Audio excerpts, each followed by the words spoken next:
सेशनला थोड्याच वेळात सुरुवात करतोय. आपले जे प्रमुख मार्गदर्शक आहे शिवाजी खुडे या ठिकाणी उपस्थित आहे.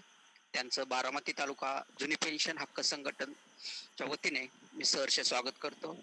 त्याचप्रमाणे आपल्या जिल्ह्याचे कार्यक्षम अध्यक्ष आदरणीय संतोषजी गदादे यांचे मी संघटनेच्या वतीने या ठिकाणी सहर्ष स्वागत करतो. धन्यवाद साहेब एकदा. धन्यवाद.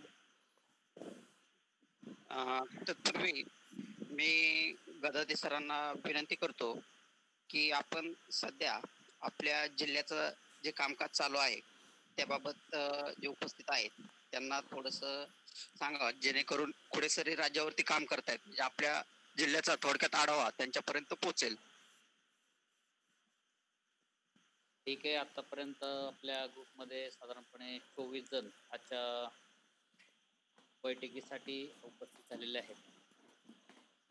या बैठकीच्या अनुषंगानं उपस्थित असणारे महाराष्ट्र राज्याचे प्रवक्ते आमचे परममित्र सन्माननीय शिवाजीरावजी खुडे आणि उपस्थित बारामती तालुका जुनी पेन्शन हक्क संघटनेचे सर्व सभासद बंधू भगिनी, आपल्या सर्वांचं या ठिकाणी मनापासूनचं स्वागत करतो. आजच्या बैठकीला खऱ्या अर्थानं सुरुवात होते.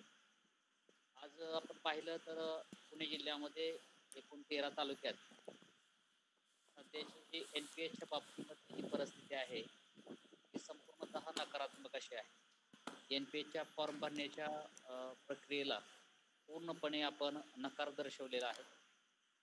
त्या नकाराच्या मागची जी कारणमीमांसा होती त्या कारणमीमांसामध्ये आपण जिल्ह्याच्या वतीनं केलेला पत्रव्यवहार साधारणपणे 23 तारखेला आपण राज्याच्या मार्गदर्शक सूचनेनुसार राज्याचे सन्माननीय अध्यक्ष विद्याजी खांडेकर, सरचिटणीस सन्माननीय गोविंदरावजी उगले, त्याचबरोबर आपली जी कमिटी होती दुधे सर असतील, त्या कमिटीचे अध्यक्ष आणि आमचे सर्व राज्याचे पदाधिकारी, त्यामध्ये शिवाजीरावजी खुडे सर आणि सर्व मंडळी यांचा मोठा सहभाग होऊन आपण जो अहवाल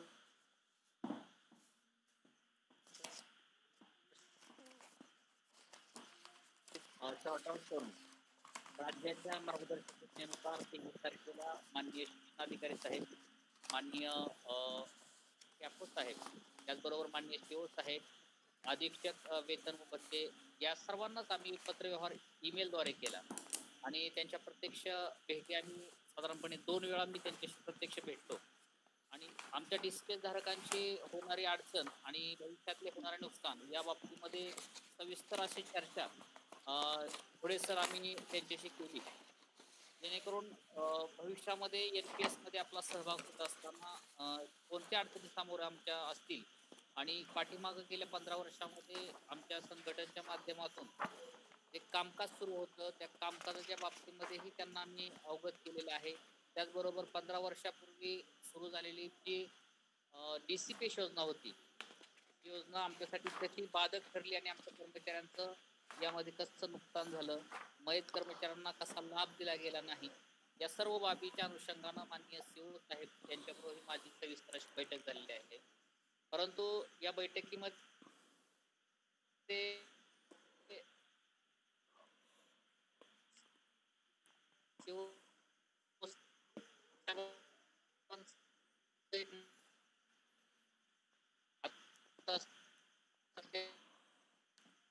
दर्शवलेला विरोध दर्शवणार आहोत आणि त्या तुमच्या सर्वांची साथ या कार्यकारिणीला, जिल्हा कार्यकारिणीला, राज्य कार्यकारिणीला निश्चित महत्वाचे असते.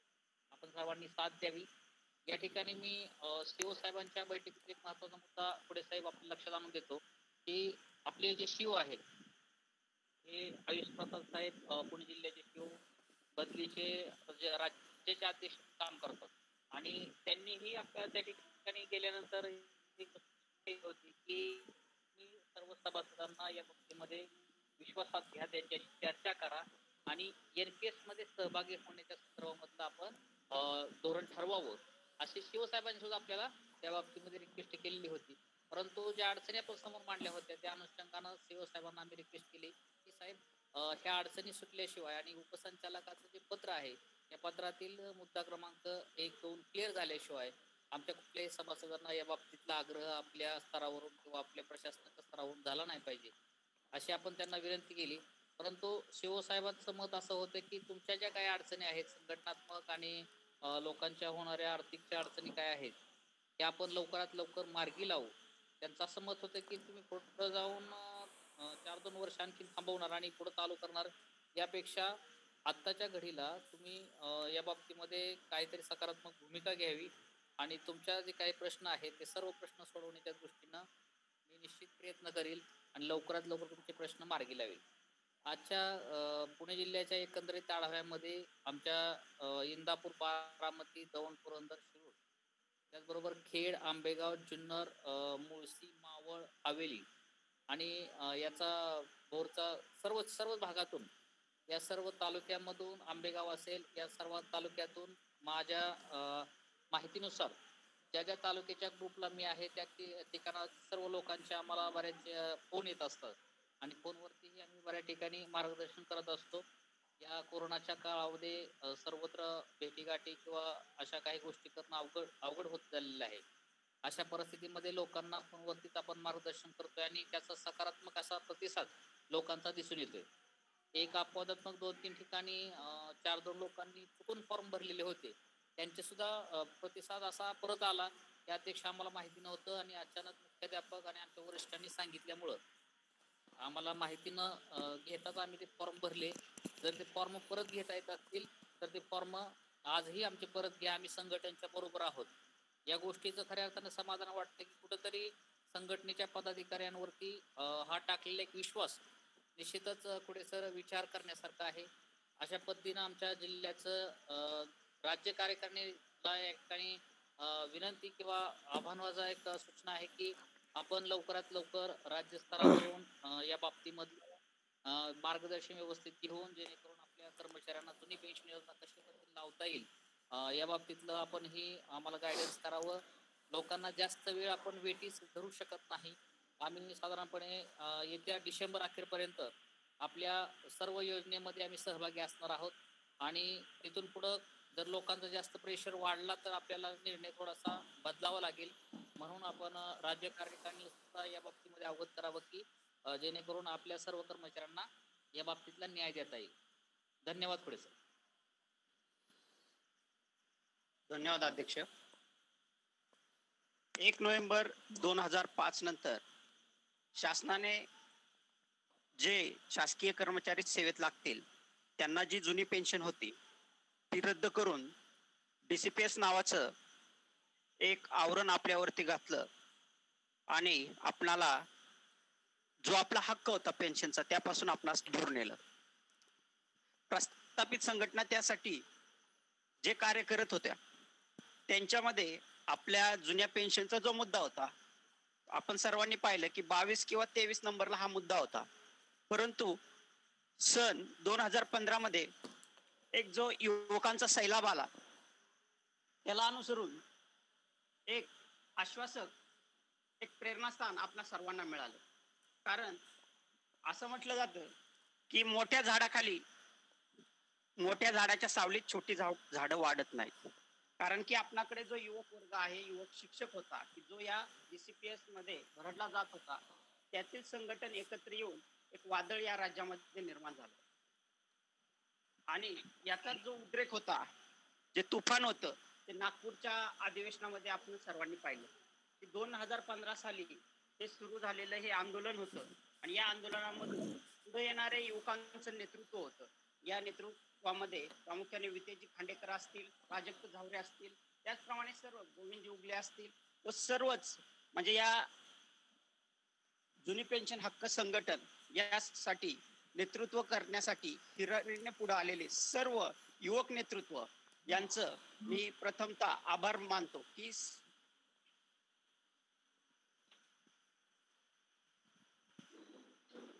त्यांनी की एक विचारानं एक नवी चळवळ या ठिकाणी उभी केलेली आहे. या ठिकाणी आत्ताच कोल्हापूरचे जिल्हाध्यक्ष मंगेशजी धनावडे उपस्थित झाले. त्यांचेही बारामती जुनी पेन्शन हक्क संघटनेच्या वतीने मी सहर्ष स्वागत करतो. आजचे आपले जे प्रमुख मार्गदर्शक आहेत शिवाजी खुडे, बीड जिल्ह्यामध्ये आष्टी तालुक्यात हे सध्या कार्यरत आहेत. आष्टी तालुका अध्यक्षपासून त्यांचा जो प्रवास सुरू झाला तो राज्याला एक राज्य प्रवक्ते, आपल्या संघटनेचे राज्य प्रवक्ते म्हणून ते कार्य करत आहेत. की या ठिकाणी जो प्रिंट मीडिया आहे तो प्रिंट मीडिया एक चांगल्यापैकी हाताळण्याचं कार्य त्यांच्या हातून सध्या होत आहे. आणि NPS चा जो सध्याचा आजचा विषय आहे, आता शिक्षण संचालकांकडे, केमकर साहेबांकडे आपलं जे शिष्टमंडळ गेलं होतं त्यामध्ये प्राजक्तजी झावरे असतील आणि शिवाजी खुडे हे होते. त्यांनी NPS बाबत जी संघटनेची भूमिका होती ती अतिशय ठामपणाने त्या ठिकाणी मांडली आणि त्यातून जे काही विचार मंथन झालं ते दररोज आपण विविध वृत्तपत्रातून पाहतोय. असंच एक मार्गदर्शन आपल्याला या ठिकाणी लाभणार आहे. तर मी बरोबर आता 9 वाजलेत. मी आदरणीय खुडे सरांना विनंती करतो की त्यांनी की आमच्या जे शिक्षक बांधव आहेत की आता बारामती तालुका सोडून जिल्ह्याच्या विविध भागातून, मला इतर जिल्ह्यातूनही बरेचसे जण या ठिकाणी सहभागी झालेले दिसत आहेत की त्यांनाही या ठिकाणी मार्गदर्शन करावं. कारण की 2005 साली सुरू झालेली ही जी पेन्शनची योजना आहे यामध्ये अजूनही आमचा तळागाळातला बांधव यापासून बरचसा अनभिज्ञ आहे की DCPS नेमकं काय, NPS काय, किंवा या दोन्हीतला फरक काय, जुनी पेन्शन काय, या संदर्भात त्यांनी मार्गदर्शन करावं. त्यानंतर आमच्या काही शंका समस्या असतील त्यावरही त्यांनी त्या शंकांचं समाधान करावं अशी मी खुडे सरांना विनंती करतो.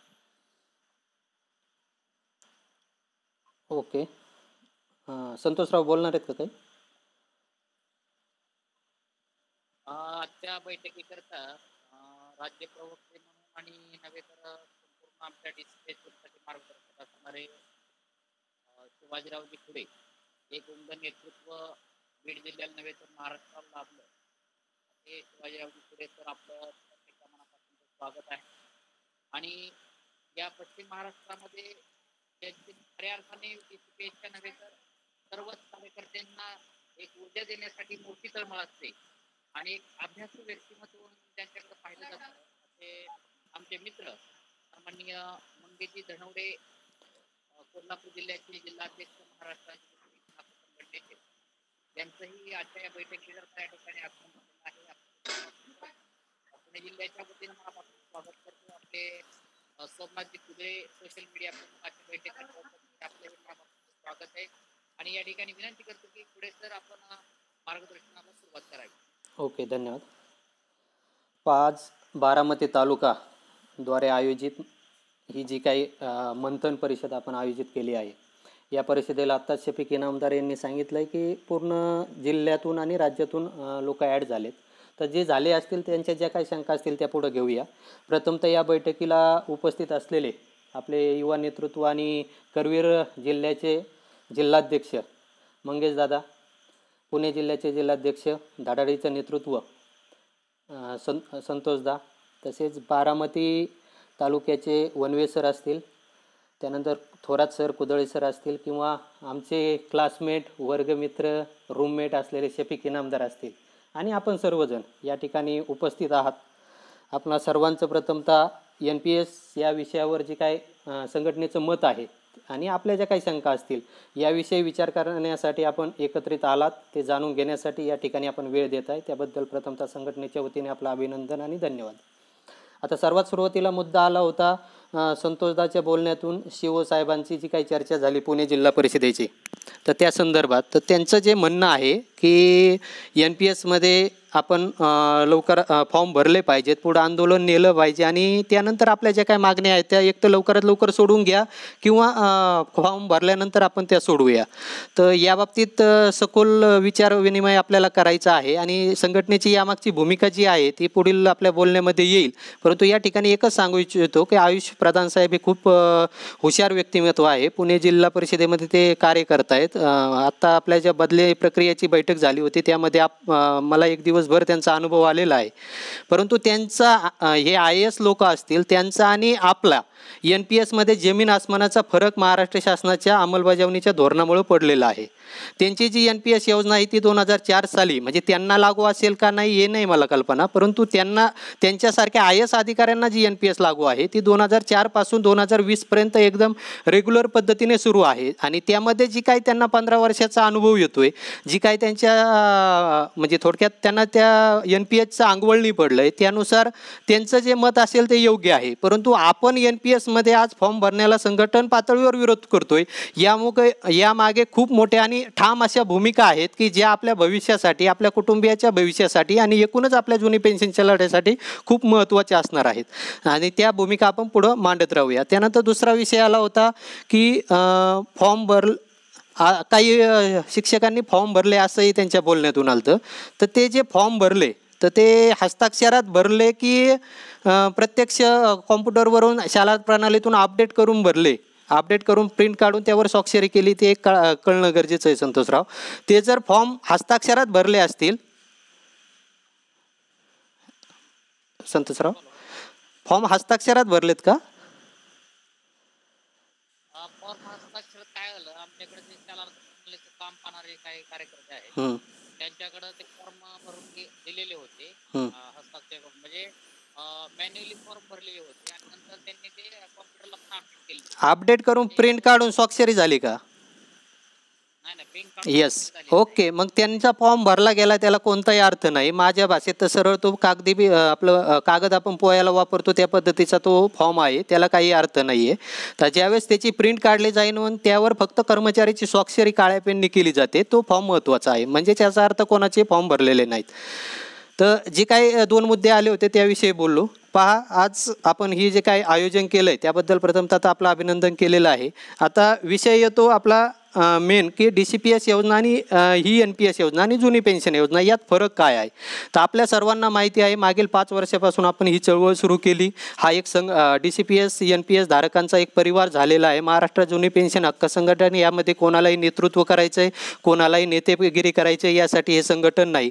जे ते संतोषराव असतील, मंगेशदा असेल, मी असेल किंवा इतरही सर्वजण जे काही कार्यकर्ते आहेत ते पोटतिडकीने दररोज एकही दिवस विश्रांती न घेता रात्रंदिवस काम केलं जाते. तेव्हा ही चळवळ कुठेतरी उभी राहिली. भांडवलशाही विरोधात खूप मोठा लढा आपण लढतोय आणि आज महाराष्ट्रासारख्या पुरोगामी राज्यामध्ये हा लढा आज आमच्या दृष्टीने, म्हणजे संघटनेच्या दृष्टीने जे यामध्ये काम करतायत त्यांच्या दृष्टीने 70% यशस्वीतेकडे वाटचाल आपण करत आहोत. मग हा लढा जर आपला यशस्वीतेकडे जात असेल तर त्यावेळेस संघटनेने जे काही भूमिका घेतल्यात त्या भूमिकेमागं सर्व राज्यातील सर्वसामान्य DCPS धारक आणि NPS धारक शिलेदारांनी उभं राहावं. शिक्षकांनी आत्ता जो काही DCPS बाबतीतला हा NPS बाबतीतला लढा सुरू केला आहे, हा लढा केवळ शिक्षकांचा नव्हे तर जे NPSमध्ये अगोदर गेलेले राज्य शासकीय कर्मचारी असतील, जे जिल्हा परिषदचे इतर वर्ग शिक्षक सोडता इतर कर्मचारी असतील, त्या सर्वांना सुद्धा जुनी पेन्शनकडे घेऊन जाणारा हा लढा आहे. त्या बाबी आपल्याला पुढं मांडायच्यात. 5 जुनी पेन्शन हा जो विषय आहे, तर DCPS योजना लागू करून आपल्या सर्वात महत्त्वाचा आपल्यावर आणि कुटुंबियावर केलेला अन्याय म्हणजे आपलं सर्वात प्रथम गेलंय ते कुटुंब निवृत्ती वेतन. कुटुंब निवृत्ती वेतन केलंय, त्यामधला फरक हा आहे की जुन्या पेन्शन योजनेमध्ये जुन्या पेन्शन योजनेमध्ये कुटुंब निवृत्ती वेतन मिळत होतं की एखादा कर्मचारी मयत झाला, मग तो सेवेत असताना मयत हो किंवा सेवा पश्चात सेवानिवृत्त झाल्यानंतर मयत झालेला असो, त्याच्या कुटुंबियाला त्याच्या सेवेच्या कालावधीनुसार वेगवेगळ्या टप्प्यावर 30 ते 50% कुटुंब निवृत्ती वेतन मिळत होतं वेतनाच्या पटीमध्ये. त्यानंतर दुसरा विषय येत होता निवृत्ती वेतनाचा. आता जुन्या पेन्शनमध्ये निवृत्तीनंतर जे काही वेतन मिळणार आहे तो एक प्रकारचा पगारच होता. त्यासाठी सेवा कालावधीमध्ये कर्मचाऱ्याच्या वेतनातून एकही रुपया कपात केली जात नव्हती. आता विषय येतो बऱ्याच लोकांशी चर्चा केल्यानंतर की GPFची जी कटिंग आहे ती आमची कटिंग होतच होती, परंतु GPF आणि निवृत्ती वेतन याचा कुठेही संबंध येत नाही. GPF ही स्वतंत्र गुंतवणुकीसाठी सुरू केलेली एक व्यवस्था होती, ज्यामध्ये कर्मचाऱ्याला निश्चित 6% गुंतवणूक करून ती गुंतवणूक सरकारीला आपल्या पायाभूत सुविधा विकसित करण्यासाठी वापरता येणार होती. अशी ती GPFची गुंतवणूक सुविधा होती. त्याचा पेन्शनचा कुठेही संबंध येत नाही. म्हणजे जुन्या पेन्शन आणि नवीन आपल्या DCPS असो NPSमध्ये सगळ्यात महत्त्वाचा फरक निवृत्ती वेतन की जे आत्ता आपल्याला मिळणार आहे ते वेतन कपातीवर आधारित आहे, त्याला आपला सक्त विरोध आहे. दुसरी गोष्ट कुटुंब निवृत्ती वेतन, ते यामध्ये नाही. तिसरी गोष्ट येते ती ग्रॅज्युटी. आता मुळात आपण जर पाहिलं तर 1972च्या कायद्यानुसार असेल ग्रॅज्युटी आणि पेन्शनचा कुठेही संबंध नाही आहे, परंतु त्यावेळेस तत्कालीन केंद्र सरकारने असेल किंवा त्या धर्तीवर महाराष्ट्र राज्य किंवा इतर राज्यांनी असेल यांनी सरळ सरळ ग्रॅज्युटीचा सुद्धा संबंध पेन्शनशी जोडून ग्रॅज्युटीसुद्धा बंद केली. तर त्याचा आणि पेन्शनचा कुठेही संबंध नाही आहे. नंतर ते पुढं सांगतो मी की केंद्राने ती लागू केली म्हणून. म्हणजे सगळ्यात महत्त्वाचा तिसरा मुद्दा ग्रॅज्युटी हा विषय असेल. ग्रॅज्युटी 2 पद्धतीची येतात. एक मयत कर्मचारी झाल्यानंतर त्याच्या कुटुंबाला मिळणारी ग्रॅज्युटी असते आणि एक सेवानिवृत्त झाल्यानंतर मिळणारी ग्रॅज्युटी असते. ही जी काही ग्रॅज्युटी आहे ती ग्रॅज्युटी 14 ते 20 लाखापर्यंत 7व्या वेतन आयोगामध्ये सेवेच्या कालावधीनुसार मिळते. म्हणजे अशा ग्रॅज्युटी असेल, कुटुंब निवृत्ती वेतन असेल, निवृत्ती वेतन असेल किंवा एखादा VRS घेऊन निवृत्त झालेला कर्मचारी असेल, अपंग होऊन कायमस्वरूपी घरी बसलेला कर्मचारी असेल, यांना सर्वांना निवृत्ती वेतन आणि त्यांच्या कुटुंबाला सुरक्षा देणारे वेगवेगळ्या सुविधा त्या सर्व या DCPS आणि NPS योजनेमध्ये बंद झालेले आहेत. हा सर्वात महत्त्वाचा फरक या दोन योजनांमधला आहे. आता ही DCPS योजना केंद्र शासनाच्या धर्तीवर 1 नोव्हेंबर 2005 पासून आपल्या महाराष्ट्र सरकारने लागू केली, परंतु आज 15 वर्षे झालेत. आज सध्या आपल्याकडे आढावा आहे, राज्यातील 20-22 जिल्हे असे आहेत की तिथे शिक्षक कर्मचाऱ्यांना ही योजना कार्यान्वितच झालेली नाही. मग ही जी 15 वर्षीय दरी निर्माण झालेली आहे, जी की मागाशी मी आयुष साहेबांच्या संबंधाने बोललो, तर तो विषय इथं येतो की त्या ठिकाणी ते केंद्राने असेल किंवा इतर राज्यामध्ये असेल ही योजना कार्यान्वित करण्यात शासन यशस्वी झालं आणि त्या पद्धतीने शासन वाटा अंशदान व्याज देण्यात ते बऱ्यापैकी यशस्वी झाले. परंतु महाराष्ट्र शासनाने फक्त योजना घोषित केली, योजना कार्यपद्धती लागू केल्या. कार्यपद्धती वेगवेगळ्या टायमाला गॅप काढून 4-5 वर्षाचा प्रत्येक विभागाचा GR मध्ये गॅप काढून ही कार्यपद्धती लागू केली आणि आज घडीला 2020 साली आपल्याला NPS मध्ये पाठवत असताना असं लक्षात येतं आहे की 18 ते 20 जिल्हे असे आहेत शिक्षक संवर्गाची त्या ठिकाणी 1 रुपयाही कपात झालेली नाही. ज्या ठिकाणी कपात झालेली आहे त्यांची अनियमित झालेली आहे. म्हणजे काही कालावधीपुरती कपात झाली, मध्ये अचानक बंद झाली. अचानक बंद होण्यामागे काही वेळेस कारणं आहेत, काही वेळेस कारणच नाही येतं. म्हणजे शासनाच्या हलगर्जीपणामुळे ती बंद झाली. त्यानंतर राज्यातील सर्व जिल्ह्यांचा आढावा जर घेतला तर शासनाचं अंशदान फक्त 2 ते 3 वर्षाचंच जमा झालेलं आहे. बाकी कुठेही शासनाचं अंशदान जमा नाही. जे काही आता हिशोब देण्याची प्रक्रिया चालू आहे यामध्ये आपलं सरळ मत आहे की हा एक कागदी समायोजन आहे. शासन GRही तोच सांगतो की एक कागदी समायोजन आहे आणि ही जी काही सूच तयार होणार आहे ही सूच आपल्या NPS मध्ये जाताना आपल्याला अडचणीची ठरणार आहे.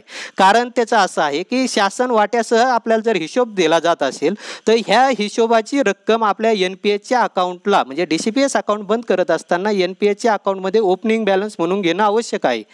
मग ती ओपनिंग बॅलन्स म्हणून घेईल का नाही याची शक्यता, याची खात्री आपल्याला नाही.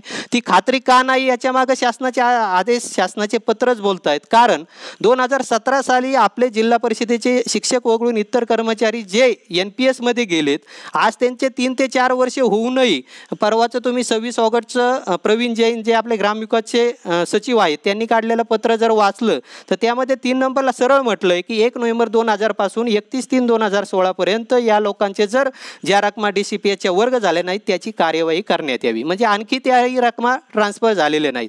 मग शिक्षक हा संवर्ग सगळ्यात शेवटच्या शासनाचा NPS मध्ये जात असेल तर या शेवटच्या कर्मचाऱ्याची परिस्थिती आज NPS मध्ये जायची आलेली असताना जर शासन पूर्वीच्याच रकमा अजून हिशोब न देता त्या ट्रान्सफर न करता कार्यवाही करत असेल तर जशी 15 वर्ष DCPS योजना कार्यान्वित करण्यात अपयशी ठरलेलं शासन पुढं हे NPS योजना सुद्धा कार्यान्वित व्यवस्थित करेल याबाबत शंका आहेत.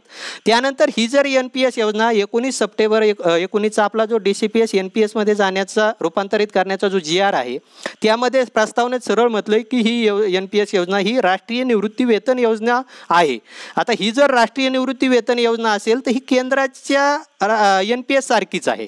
मग केंद्राच्या NPS सारखी ही जर योजना असेल तर केंद्र शासनाने आपल्या कर्मचाऱ्यांना 2009 मध्ये, म्हणजे 5 मे 2009ला केंद्र शासनाने असं म्हटलंय की आता ते संसदेमध्ये त्यावर व्यवस्थित चर्चा झाल्या. त्यानंतर केंद्र शासनाने एक समिती नेमली. समितीच्या अहवालानंतर केंद्र शासनाने असा उल्लेख केला की आम्ही लागू केलेली ही NPS योजना ही कर्मचाऱ्याला भविष्यात निवृत्ती वेतनाला पर्याय होऊ शकते, परंतु कर्मचाऱ्याच्या कुटुंबाला न्याय देण्यासाठी आणि कर्मचाऱ्याच्या कमी कालावधीत सेवानिवृत्तीनंतर ही योजना त्याच्या उदरनिर्वाहासाठी योग्य ठरेल ठरेल का नाही किंवा ठरणार नाही असं केंद्र शासनाने म्हणून 5 मे 2009 रोजी सरळ पत्र काढलं. त्यामध्ये अतिरिक्त लाभ NPS धारकांना दिले. त्यामध्ये कर्मचारी मयत झाल्यानंतर त्या कर्मचारी कुटुंबाला 1972च्या जुन्या पेन्शनप्रमाणे सर्व मयत कर्मचारी कुटुंबाला लागू असलेले कुटुंब निवृत्ती वेतनाचे प्लस मयत कर्मचारी कुटुंबाला लागू होणारी ग्रॅज्युटी या दोन्ही सुविधा 5 मे 2009लाच दिल्या. मग आता आणि या ज्या दिल्या याला अनुसरून 2013-14 पर्यंत 7 राज्यांनी त्या पद्धतीने GR काढले, कारण ते ऑलरेडी NPS मध्ये होते. मग त्यांनी आपल्या कर्मचाऱ्यांना ते GR काढलेत. मग ते GR जर राज्य शासनाने काढलेले त्या राज्य शासनाने काढले असतील तर आपल्या राज्य शासनाने 2014ला आपले राज्य शासकीय कर्मचारी NPS मध्ये पाठवून 6 वर्ष होऊन अजूनही काढलेले नाहीत. जिल्हा परिषद कर्मचारी 2017ला NPS मध्ये पाठवून अजूनही काढलेले नाहीत. आणि आता शेवटचा संवर्ग असलेला शिक्षक कर्मचारी जातोय, याच्या टायमाला आणखी याबाबत कोणती स्पष्टता नाही. म्हणजे एकीकडे म्हणायचं की केंद्र शासनाच्या धर्तीवर आपण DCPS योजना लागू केली, आता म्हणायचं की ही NPS योजना ही राष्ट्रीय निवृत्ती वेतन योजना आहे. मग त्यांना जे अतिरिक्त लाभ जे की कर्मचाऱ्याच्या हक्काचे आहेत, कर्मचारी कुटुंबासाठी आवश्यक बाब आहे, तेच जर आजपर्यंत राज्य शासनाने पत्र काढून काढले नसतील तर ते मागण्यासाठी आपण या NPS फॉर्मला विरोध करतोय. त्यानंतर दुसरा विषय येतो ग्रॅज्युटी. आता मुळात केंद्र शासनानेही सांगितलं, सर्व कायदे हे सांगतात, ग्रॅज्युटीचा कायदा सुद्धा हे सांगतो की ग्रॅज्युटीचा पेन्शनचा प्रत्यक्ष कुठेही संबंध येत नाही. ग्रॅज्युटी ही त्याला दिलं जाणारं थोडक्यात दर महिन्याला किंवा दर वर्षाला आपलं जसं वेतन मिळतं त्या हिशोबाने वर्षाच्या 15 दिवसाचं वेतन असं ग्रॅज्युटीचं ते स्वरूप असतं. मग ग्रॅज्युटीचा संबंध पेन्शनशी जोडून तो बंद करण्यात आलं. परंतु 26 ऑगस्ट 2016 रोजी केंद्र शासनाने स्वतः आणखी आदेश काढून सरळ सांगितलं की ग्रॅज्युटी ही मयतानंतरची असेल किंवा ग्रॅज्युटी ही निवृत्तीनंतरची असेल, त्या दोन्हीही कर्मचाऱ्याला जुन्या पेन्शनप्रमाणे मिळतील, म्हणजे जुन्या नियमाने मिळतील. म्हणजे केंद्र आपल्या DCPS किंवा NPS योजनेत आपलं गेलं काय होतं, कुटुंब निवृत्ती वेतन, ग्रॅज्युटी, मयतानंतरची ग्रॅज्युटी, निवृत्तीनंतरची ग्रॅज्युटी आणि कमी सेवा कालावधीत किंवा थोडक्यात अपंग झालं, कायमस्वरूपी अपंगता आलं, VRS घेतली तर यामुळे निवृत्त झाल्यानंतरची ग्रॅज्युटी आणि पेन्शन हे जे गेलं होतं त्यातलं 70% भाग यामध्ये येतोय. आणि आता राहिला फक्त विषय निवृत्ती वेतनाचा. तर तो निवृत्ती वेतनाचा लढा NPS मध्ये गेलेले कर्मचारी लढतायत आणि आपण भविष्यात गेलो तर आपणही लढणार आहेत. 15 वर्ष म्हणण्यापेक्षा मागील 5-6 वर्षापासून आपण चळवळी स्वरूपात ते लढतच आहोत. आता NPS या योजनेमध्ये जात असताना आपल्या हे लक्षात आल्यानंतर आता हा फॉर्म भरून गेला. आता मागील 5-6 वर्षे आपण राज्य शासनाला हेच सांगतोय की तुम्ही DCPS योजना केंद्राच्या NPS च्या धर्तीवर लागू केली तर हे लाभ आपण आपल्या कर्मचाऱ्याला द्या. पण राज्य शासनाने आपल्या पेन्शन दिंडी आंदोलनाच्या एकदम तोंडावरती 29 सप्टेंबर 2018ला 10 लाखाचा 10 वर्षाच्या आत आपल्या सर्वांना कल्पना आहे असा GR काढला. म्हणजे कुणीकडून प्रत्येक ठिकाणी आपला भेद, प्रत्येक कर्मचाऱ्यामध्ये भेद पाडण्याचं आणि रेस तयार करण्याचं काम राज्य शासन करतंय. सर्वात महत्त्वाचं अतिशय उदासीन धोरण ठेवून राज्य शासन DCPS NPS योजना कार्यान्वित करतंय आणि कर्मचाऱ्याच्या भविष्याशी खेळतंय. कारण महाराष्ट्रामध्ये 800-900 शिक्षक कर्मचारी सुद्धा आहेत की जे मयत झाले, त्यांचे कुटुंब आज उपासमारीचं जीवन जगतायत. त्यांना एकही रुपया स्वतःची कपात झालेली रक्कम सुद्धा वापस मिळत नाही. 10 लाखाचा फसवा GRनी तर किती लोकांना आजपर्यंत मदत दिली हे राज्य शासनानेच जाहीर करावं. म्हणजे अशा परिस्थिती असताना आणि पुढचं कोणतंही NPS बाबत स्पष्ट धोरण राज्य शासनाचं नसल्यामुळं आपण आज जसं आपण मगाशी विषय निघाला की प्रस्थापित संघटनांना 22-23 नंबरला हा मुद्दा होता. आपण प्रस्थापित संघटनांच्या नेत्यांना असो किंवा जुन्या पेन्शनमध्ये काम करणाऱ्या सर्व कर्मचाऱ्यांना, आपल्या बांधवांना असो, आपण नावं ठेवत होतो की 2005 साली आपण DCPS योजनेला विरोध का केला नाही. तर आज आपल्यासमोर NPSचं इतकं शोकांतिका असलेलं, कोणतीही स्पष्टता नसलेलं धोरण समोर येत असताना आज जर आपण स्वाक्षरी करून जात असू तर उद्याच्याला हे कर्मचारी ते जाऊ दे, आपल्या कुटुंबातले सदस्य आपल्याला विचारणार आहेत की 2020 साली तुमच्या हातात होतं की तुम्ही NPSचा फॉर्म भरायचा की नाही, NPS योजना काय आहे याचं कोणतंही स्पष्टीकरण तुमच्या समोर नसताना तुम्ही NPSचा फॉर्म भरला, ही तुम्ही त्यावेळेस केलेली चूक आहे. म्हणजे आज आपल्याला, आपण जुन्यांना नावं ठेवतो पण उद्या आपल्या कुटुंबातले सदस्य आपल्याला नावं ठेवतील अशी परिस्थिती आज NPS योजनेमध्ये दिसते. म्हणून संघटनेने आजपर्यंत कपात असेल, DCPS मध्ये सुधारणा असतील, NPS मध्ये सुधारणा असतील, याबाबत इथून पाठीमागं कधी भूमिका घेतली नसेल. तरी आज आपण अभ्यास गटाच्या अनुसरून जे काही मुद्दे समोर आले त्याला धरून महाराष्ट्र राज्य जुनी पेन्शन हक्क संघटनेत जुनी पेन्शन त्यांचा लढा तर पुढं चालवलायच, परंतु त्याला धरून ही जी तात्कालिक परिस्थिती निर्माण झाली याचा फायदा उठवण्यासाठी आणि आपल्याला कुटुंब निवृत्तीवेतन ग्रॅज्युटी मिळवून घेण्यासाठी आपण या NPS फॉर्म भरण्याच्या धोरणाला सध्या विरोध करतोय.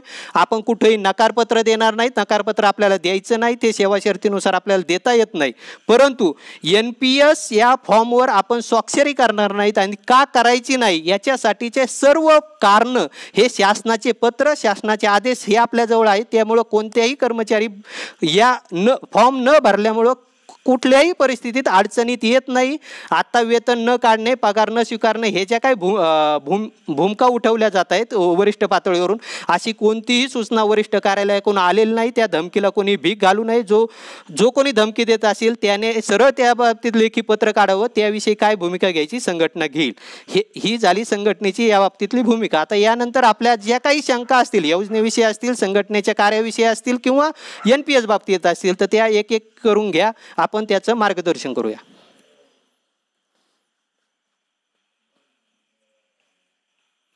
धन्यवाद खोडे सर.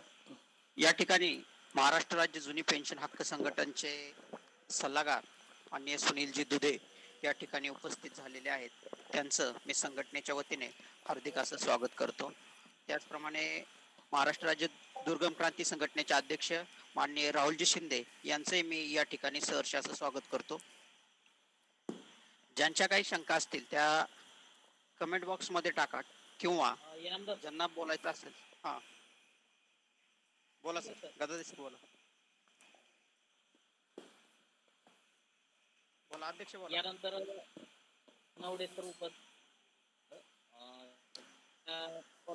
कोल्हापूर सध्या सुरू असणारे आणि एकंदर त्यानुसार NPS बाबत त्यांची जी भूमिका आहे ती विषय करावी, तर दुधे सर बोलणार आहेत आणि नंतर आपल्या सर्वांच्या काही शंका समाधान चर्चा घडू.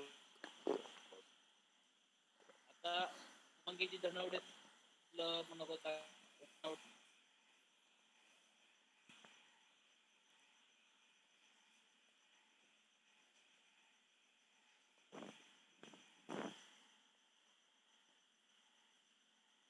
मंगेशजी धनवडे.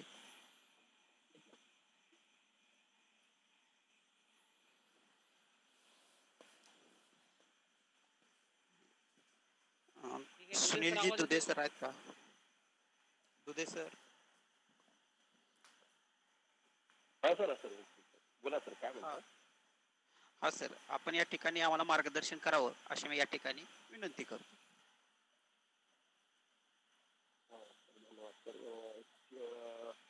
आवाज येतोय सर माझा? हो येतोय सर. आवाज येतोय. काय होतं की ऑनलाईन मध्ये जनरली समस्या असते की आपण बडबड करणं सुरूच असतं, पुढच्यांना आवाज जातच नाही. असं होतं बरेच, त्यामुळे थोडस आवाज वगैरे नसला तर मला सांगत चला सर. चालेल सर, आवाज येतोय ना? आवाज बोला. हा सर, तर ही जी सभा लावलेली आहे, आपले संतोष गदाधर सर जिल्हाध्यक्ष आहेत आपल्या पुणेचे, नेहमी डॅशिंग आणि परखड व्यक्तिमत्व. सोबत आमचे शिवाजी पुढे सर आहेत प्रमुख, की जे मार्गदर्शन मध्ये आणि काय म्हणतात मुळापासून तर शेवटपर्यंत तर सर्व बाबी आपल्या समोर ठेवलेल्या आहेत. बाई काही छोट्या मोठ्या गोष्टी त्या थोडक्यात मानतोय मी आणि जास्त वेळ नाही ना, तुमच्या शंका कुशंका त्याच्याकडे जास्त वळणार आहोत आपण जो प्रयत्न लावलाय ऑनलाईन मीटिंग. हॅलो हॅलो, बोला सर, येतोय आवाज बोला सर. एक मिनिट सर, एक मिनिट. हॅलो हॅलो, हा बोला सर, येतोय आवाज येतोय, बोला सर. हा एक फोन आला होता, डिस्कनेक्ट झाला होता त्याच्यामुळे. हा सर, तर जे आपण प्रयत्न लावला ऑनलाईन मीटिंग घेऊन, जे आपल्या शिलेदार असतील, जे नवीन शिक्षक किंवा नवीन कर्मचारी जे DCPS NPS योजनेत आलेले आहेत आणि त्यांच्या शंका कुशंका समाधान व्हावं हा दृष्टिकोन ठेवून आपण जे मीटिंग आयोजित केली ते अभिनंदनास पात्र आहे. आणि त्यासाठी जो आपला तालुका स्तरावर बारामतीचा जो वर्ग आहे त्यांचं मी सुद्धा अभिनंदन करतो या ठिकाणी. सर, तो विषय शिवाजी कुडांनी बरेच कव्हर अप केलेला की का आपण विरोध करतो या NPSचा आणि त्यासोबतच आपल्याला काय पाहिजे आहे या बऱ्याच गोष्टी त्यांनी या ठिकाणी नमूद केल्या. प्रत्यक्षात बारामतीची काय स्थिती आहे ते मला माहित नाही की तिच्या कपातीची काय अवस्था आहे, त्या हिशोबाची काय अवस्था आहे, एनपीएसच्या संदर्भातल्या त्या तिथल्या आपल्या तालुका लेवलवरती शिक्षकांची, सध्या शिक्षकांचाच विषय आपण प्रामुख्याने घेतो, त्यामुळे त्यांची मानसिकता काय या विषयाला धरून कसं बघताय ते मला सध्या तरी माहित नाही. पण जनरली जे महाराष्ट्राच्या पातळीवरती सर्व जिल्ह्यामध्ये स्थिती आहे ती मी ठेवते बघा. एक तर कसं आहे, डीसीपीएस योजनेमध्ये आतापर्यंत जे कर्मचारी होते त्यांची कपात होत असो की नसो, पण त्यांना डीसीपीएस योजना लागू होत होती. सगळ्यात महत्वाचा विषय होते कपात असणाऱ्यांसाठी आणि ज्यांची कपात नाही आहे त्यांच्यासाठी. कारण ही योजना 2014 पर्यंतची महाराष्ट्र गव्हर्नमेंटने पेन्शन नावाची डीसीपीएस नवीन योजना जर आणली असेल तर कोणत्या ना कोणत्या कर्मचाऱ्यांना या डीसीपीएस योजनेतून पेन्शन मिळायला पाहिजे. पेन्शनचा सहजसोपी व्याख्या अशीच आहे की जेव्हा आपण निवृत्त होतोय, जेव्हा आपण निवृत्त होतोय, सरकारची सेवा करणं बंद करतोय, तर काही थोडी आपल्याला आर्थिक मदत मिळावी, त्या माध्यमातून आपल्या परिवाराचा उदरनिर्वाह भागा मिळावा. हा सर्वसाधारण त्याचा विषय आहे. पण होते कसं की 2014 पर्यंत महाराष्ट्र शासनाने कोणत्याही कंपन्याशी करार केला नाही या योजनेच्या संदर्भात, ना कोणत्या आर्थिक संस्थेसोबत करार केला. त्यामुळे काय झालं की अनेक कर्मचाऱ्यांच्या आपल्या कपाती झाल्या, पैसे गोळा झाले. ज्यांच्या कपातीने घरात होतं दूर होतं, पण ज्यांच्या कपाती झाल्या त्या कपाती झालेल्या रक्कम आहे त्या कोणत्या कंपनीत गुंतवल्या गेलेल्या आहेत होते. त्याला समस्या काय तयार होते त्याच्यामुळे की या ठिकाणी जे कर्मचारी आतापर्यंत मृत झालेले आहेत ते, आणि जे कर्मचारी काही निवृत्त पण झाले म्हणजे रिटायर झाले, काही कर्मचाऱ्यांनी राजीनामे दिले आहेत, काही कर्मचाऱ्यांनी कारण नोकरी बडतर्फ करण्यात आलं असेल काही वेळ सेवा केल्याच्या नंतर, तेव्हा त्यांना काही ना काही मोबदला पेन्शनच्या रूपात भेटणे गरजेचं होतं. अशा वेळेला दोन भाग पडतात. असे कर्मचारी ज्यांची काही थोडी रक्कम डीसीपीएसच्या माध्यमातून शासनाजवळ जमा असेल, आणि असे कर्मचारी ज्यांच्याजवळ कोणतीही रक्कम अजून त्या कर्मचाऱ्यांनी शासनाजवळ जमा केलेली नाही.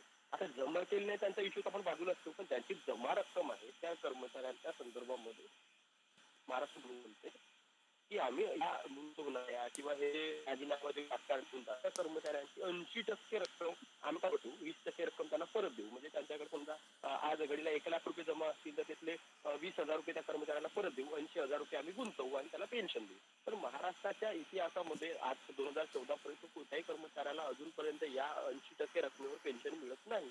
तर बरं आहे की आपण जिवंत आहोत, करू जिवंत आहोत म्हणून काय आता लढत आहोत की आता कपात करू, कपात नाही करू, एनपीएसचे खाते उघडू नाही उघडायचे, हा सारा विषय येत आहे. पण समजा आपल्यापैकी जे आपण कोणी दगावलो असतो, मृत झालो असतो, तर आपल्याला तर 80% पेन्शन भेटायला पाहिजे होती. मग ते पेन्शन कुठं गेली, पेन्शन नाही मिळत. मग सरकार सरळ जीआर काढते. कोणता जीआर काढते, की जर तुमचा मृत्यू झाला, जर तुम्ही कर्मचारी राजीनामा देता, तर जर तुमच्यावर कोणती नोकरी सोडून तुम्ही जाता, तर अशा वेळेला तुमचे सर्वच्या सर्व रक्कम आम्ही परत करू. आता धोकाधडी आहे आपल्यासोबत. जेव्हा सरकार एका बाजूला म्हणते की एनपीएस डीसीपीएसच्या नावाने तुम्हाला 80% रक्कम पेन्शन देऊ, दुसऱ्या बाजूला म्हणते की तुमची 100% रक्कम परत करू, तुम्हाला कोणतीच पेन्शन देणार नाही. मग याचा अर्थ असा होतो की आतापर्यंत तुम्ही, मी आणि सर्व जे कर्मचारी होते कोणत्याही पेन्शन योजनेत नव्हते. हा सगळ्यात मोठा धोकाधडी होती. ठीक आहे, आतापर्यंत आपल्याला समजलं नसेल, आपण नोकरीत नवीन होतो, आपल्याला या पेन्शन विषयाच्या काही कळल्या नसेल, पण आता या स्थितीमध्ये संघटना आहे, या विषयावर लढणारं एक नेतृत्व आहे. मग ते आपल्याला समजून सांगताय की नाही बाबा की आता आपल्याला कोणतीही पेन्शन अस्तित्वातच नव्हती. आता त्याच्यानंतर इश्यू पडते 2014 10 ऑक्टोबर 2014 या तारखेला आपल्या महाराष्ट्र सरकारच्या विधाने एनपीएस नावाची जी ट्रस्ट आहे, जी संस्था आहे, जी केंद्र सरकार चालवते, त्यांचे 10 ऑक्टोबर 2014 तिथून एक पेन्शन नावाची एक नवीन योजना सुरू झाली एनपीएस नावाची. पण होते कसं की 2020 उजाडला आहे, म्हणजे तब्बल 5 ते 6 वर्ष होत आहेत, तरीही शिक्षक नावाचा जे व्यक्ती आहेत, जे आपण सर्व कर्मचारी जे शिक्षक आहेत, त्या शिक्षक अजूनही एनपीएस मध्ये समाविष्ट केला गेलाय महाराष्ट्र गव्हर्नमेंटने. 2019 ला एक पत्र काढलं तरी इम्पन अजून पण नाही. मग एक एनपीएस नावाची योजना आहे, एनपीएस योजना ते करार केला गेला पण समाविष्ट केले. मग या स्थितीपर्यंत आजच्या तारखेपर्यंत आपण कोणत्या पेन्शन योजनेत आहोत, आणि तरी आणि गप्प होऊन झाल्या, काय करायचा, एनपीएस खायचे, आपल्या कपाती करू द्यायच्या. पण या एवढ्या दिवसाचा हिशोब कोण विचारणार? बरं झालं आपण जिवंत आहोत, मृत झालो असतो तर आपल्या परिवाराची वाईट अवस्था झाली असती, तर हिशोब विचारणारा कोण होता? आपल्या परिवाराची वाईट अवस्था झाली असती. त्याला कारणीभूत कोण असतात? जे वस्तीशाळा शिक्षक आहेत, जे आता रिटायरमेंट झालेले आहेत. अशा रिटायरमेंट झालेल्या शिक्षकांच्या संदर्भामध्ये आता काय, कारण की ते 2-3 वर्ष सर्व्हिस केले, 2014 ते आता त्यांची सर्व्हिस सुरू झाली आणि ते इतके वयस्कर होते की आता 2 वर्षापूर्वी काही रिटायर पण झाले. ते आता एनपीएस मध्ये नाही, डीसीपीएस नाही, मग त्यांना पेन्शन कोणती? नशीब चांगलं की तुम्ही मी नाही आहोत ते रिटायरमेंट होणार आहे. असतो तर काय झालं असतं. आता एक तिसरा असा प्रश्न निर्माण होते की बा आता एनपीएसच्या खाते उघडून टाकायचे, इतर दोन पट बनतात, काहीची कपात झालेली आहे, काहीची कपात झालेली नाही. आता ज्यांची कपात झालेली आहे, ज्यांची कपात झाली त्याचा पहिले इश्यू घेऊया आपण. कपात झाली, आता एनपीएस आपण खाते ओपन केले, कपात सुरू झाली. लालच एवढंच आहे की 14% रक्कम शासन टाकत आहे. तुम्ही 10,000 टाकला, शासनाने 10,000 टाकते, 20,000 होत आहे. पण या 2 वर्षामध्ये जर 1 वर्षात आपला मृत्यू झाला तर हे फार गंभीर बाब आहे की आता गदात सर पुढे सर असतील, आज त्यांची कपात होत आहे आणि या 2 वर्षामध्ये त्यांचा मृत्यू झाला. हा किती रक्कम होणार आहे? 10-15,000 लाख रुपये, 2 लाख रुपये त्याला किती भेटणार? 2 वर्षामध्ये कशी किती रक्कम जमा होणार आणि किती त्याला पेन्शन दिलं? मग या प्रश्नाच्या वेळी मग तो संघटनेकडे येत आहे, मग लढाई लढताय की अरे मला पेन्शन नाही भेटत आहे, एनपीएसच्या अंतर्गत मला 500 रुपये पेन्शन भेटते, 600 रुपये पेन्शन भेटते. मग या 600 रुपये त्याचा उदरनिर्वाह कसा ना, हा गंभीर प्रश्न आता आहे. आणि ज्यांची कपात नाही त्यांचा तर प्रश्न खूप गंभीर होतोय, कारण की त्यांच्या आता खात्यातच एकही रक्कम नाही तर ते तर एकदमच कमी रक्कम बनते. आता या आज तुम्ही एनपीएसचे फॉर्म भरले आणि उद्या तुमची डेट झाली कोणाची त्यापैकी, तर तुमच्या खात्यामध्ये रक्कमच नाही तर तो एनपीएसची जी ट्रस्ट आहे, जी वित्तीय संस्था आहे, जी कंपनी आहे, ते तुम्हाला पेन्शन कुठून देणार? 1 लाख 2 लाख रुपये पेन्शन मिळून ते 500-600 ते पेन्शनच कुठे?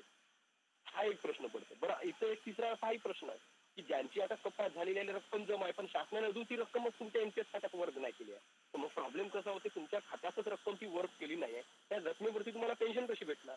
कारण की एनपीएस काय म्हणते की ज्यावेळी त्यांच्या खात्यात रक्कम जमा राहील तेव्हा ती पेन्शन देणार. तुमच्या रकमेचा तुम्हाला हिशोबच दिला गेला नाही तर ती एनपीएस खात्यात वर्ग कशी होणार आणि वर्गच नाही झाली तर त्याला पेन्शन कशी भेटणार?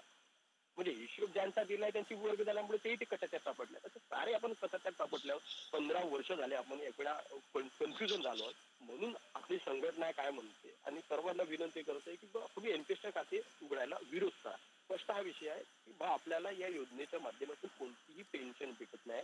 15 वर्ष आपण असुरक्षित होतो. किमान 2006 लागलेला कर्मचाऱ्याची अर्धी सेवा झालेली आहे. अर्धी सेवा बिना पेन्शन योजनेने तो होता. हा किती गंभीर बाब आहे. आता अर्धे वर्ष सेवा उरलेली आहे, किती अशी रक्कम आपण जमा करणार आहोत आणि किती पेन्शन भेटणार आहोत आणि या 15 वर्षाचा हिशोब कोण विचारायचा? म्हणून आपण आता सण घेतलेला आहे. दुसरी बाब अशी आहे की मग या स्तरावरती एनपीएसचा विरोध करत असताना आपल्याला काय फायदा होणार आहे का, काय भेटणार आहे का भविष्यामध्ये?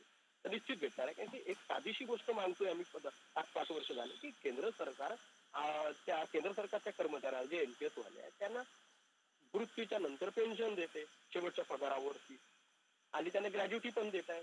एवढी ते किमान द्या महाराष्ट्र गव्हर्नमेंटनं. ज्यावेळी आपण त्याच्याकडे मागणी जातो महाराष्ट्र गव्हर्नमेंट आपल्याला दूर सारतंय, काय म्हणते की आमच्याकडे पैसे नाही आहेत, मग काहीतरी 10 लाख रुपयाचा पिल्लू देऊन देते. आपण 10 लाख घेतोय, 10 लाख मध्ये खुश होतो. बऱ्याच जणांनी त्याच्यासाठी पत्र पण पाठवले. आता मंत्रालयातून केस मंजूर करून आणण्याची प्रक्रिया सुरू केली. मग त्याच्यावर आमच्या संघटनेला इश्यू येतो की बाबा संघटनेला म्हणतात की तुम्ही 10 लाखाचा तिथून मंजूर करणार. पण संघटनेनं कधी त्या 10 लाखाची मागणी नाही केली. आपण पेन्शनची, आणि पेन्शन म्हणजे नियमित वेतन आहे, नियमित पगार आहे. जेव्हा आपण मृत्यू होऊ, ज्यावेळी आपण रिटायरमेंट होऊ, जेव्हा सरकारची सेवा करणं बंद करू, तरी आपल्याला काही प्रमाणात नियमित वेतन मिळत राहावा. तर वेतनाची दुसरी व्याख्या अशी आहे, वेतन म्हणजे निश्चित रक्कम नव्हे. वेतन ही महागाईनुसार वाढत जाणार आहे. कारण की आताचे 500 रुपये आहे, पण उद्या महागाई वाढली तर ते 1000 रुपये वाढ. ही आहे वेतन, त्याला रक्कम नाही म्हटलं जातं. अशी वेतनच नाही तर 10 लाख रुपये ते वेतन नाही बसत. मग अशा परिस्थितीमध्ये किमान केंद्र सरकारनं दिलेल्या ज्या जे आहे तरतुदी आहेत, जे ग्रॅज्युटी, आता ग्रॅज्युटी तुम्हाला समजून सांगितलं शिवाजी पुढे सरांनी, त्यामुळे मी स्पेशल त्याला काही सांगत नाही. आणि कुटुंब निवृत्ती वेतन मिळतात म्हणजे फॅमिली पेन्शन. आपण रिटायर झालो, मृत्यू झालो तर मृत झाल्याच्या नंतर तात्काळ आपल्याला शेवटचा जो पगार आहे त्याच्यात 50% ते 30% या दरम्यानची जी पेन्शन आहे ती आपल्याला सुरू करावी. इतकी साधी सरळ त्याची व्याख्या आहे. ती किती मोठी रक्कम बनते बघा. आज 20-30 वर्षे आपली पत्नी किंवा आपला पती असो आपल्या मृत्यूनंतर जीवन त्याचं फार मोठी रक्कम बनते. ग्रॅज्युटी जर तर त्या पैशांत तुमच्या घराचे खर्च सुद्धा निघू शकतात. मोठा आपण कार्यक्रम जो काही आपण मोठा प्रोजेक्ट हातात घेतला असेल तो मुलीचा विवाह असेल किंवा घर बांधणी असेल तो भाग पूर्ण पडू शकतो. एवढी मोठी बाब येऊन पडलेली आहे.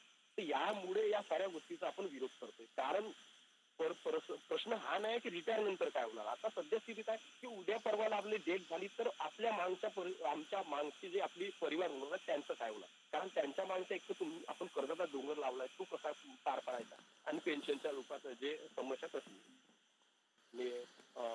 पूर्ण करून घ्यायची उदरनिर्वाहाची समस्या, त्यामुळे हा इश्यू आलेला.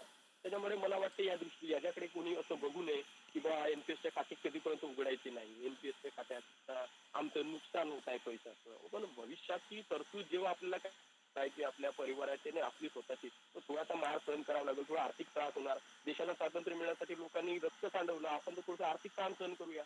1972 ला केंद्र सरकारने जुनी पेन्शन लावली, 1982 जो आपण महाराष्ट्र गव्हर्नमेंट होती, आणि 1982 ला केंद्र सरकार लावली. किमान 10 वर्ष लागले आपल्या महाराष्ट्र सरकारला की 72 केंद्र सरकारची योजना 82 सालीला आपल्याला लागत आहे. ते 10 वर्षात लोकांनी लढा दिला, तेव्हा ती 82 ची योजना महाराष्ट्रामध्ये लागली 10 वर्षांनी. तर आपण 3 वर्षाचा लढा वास्तवपर जेव्हा प्रश्न येतात, का लढावं, कशाला एनपीएस मध्ये जाऊन सुद्धा आपण लढू शकतो.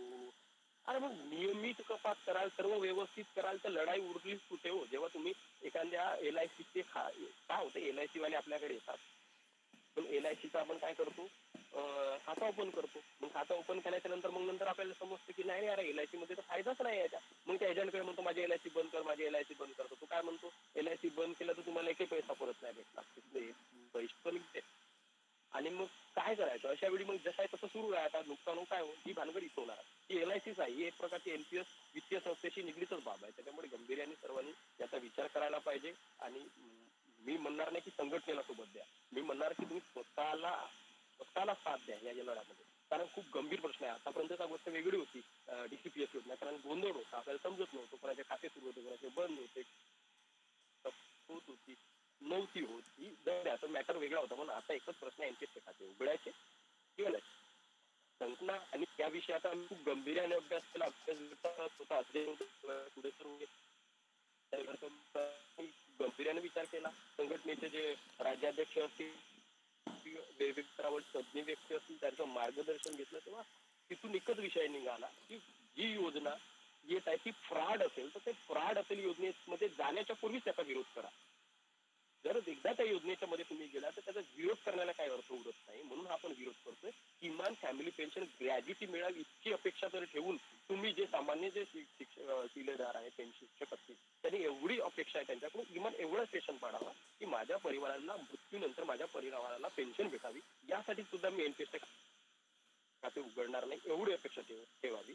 महाराष्ट्र शासन संघटनेच्या नेतृत्वाच्या दृष्टीकोन सांगतो, तर जुनी पेन्शनचे सर्व लाभ मिळण्यासाठी आम्ही लढा देतोय, तो म्हणजे लाभ देतोय. जे सामान्यांनी तेवढी अपेक्षा ठेवावी. संघटना पूर्ण स्तरावर प्रयत्न करते, तुमची जी आर्थिक हानी झाली त्याचा पूर्ण हिशोब मिळावा, तुम्हाला जास्ती कपात असेल त्यांचा जुनी कपातीचा हिशोब सुद्धा, म्हणजे काय म्हणतात, पैसे सुद्धा शासनाने भरून काढावे, इथपासून आपण मागणी करतोय. तर जुनी पेन्शनची मृत्यूनंतर आणि रिटायरमेंट नंतरची पेन्शन, आणि सोबत आपल्याला ग्रॅज्युटी सारखे लाभ असतील. तुम्हाला सेवेतून काढून टाकलं, तुम्ही राजीनामा दिला, कोणत्याही पद्धतीचा तुमच्यावर अन्याय झाला असेल तरी तुम्हाला पेन्शन मिळावी, हे सर्व आपल्याला प्रयत्न करतो. ही राज्य संघटना आपली सर्वांनी साथ द्या, आपल्या परिवारासाठी, आपल्या भविष्यासाठी. तर या व्यतिरिक्त आपले काही प्रश्न असतील, काही मुद्दे असतील तर नक्की मांडतोय, असं मला वाटतं. चला, धन्यवाद. हा, मॅडमचा एक प्रश्न आला आहे, Tier 1 व Tier 2 खाते याविषयी माहिती सांगावी. धन्यवाद. एक मिनिट पुढे सर, एक मिनिट प्रश्न आपण घेऊयात. धन्यवाद दुधे सर. की कोल्हापूर म्हटलं की एक रांगडी माती, आणि या रांगड्या मातीतूनच एक निर्माण झालेलं नेतृत्व म्हणजे मंगेशजी धनवडे. ते आज या ठिकाणी उपस्थित आहे. आदरणीय मंगेशजी धनवडे यांना मी विनंती करतो की आपण या ठिकाणी मार्गदर्शन करावं.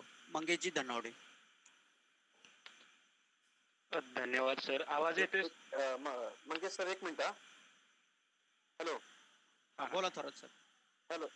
मी जवळजवळ 11.5 वर्ष कोल्हापूरमध्ये काम केलंय. तुमचं काम जवळनं बघितलं तिथे, आणि मला सांगायला पण आनंद होतो की 36 जिल्ह्यापैकी फक्त कोल्हापूर एकमेव जिल्हा असा असेल की त्याला DCPSच्या पावती मिळल्या, आणि त्याविषयी सुद्धा आपण मार्गदर्शन करावं असं मला वाटतं. हॅलो. हॅलो. हा बोला धनवडे सर, बोला तुम्ही.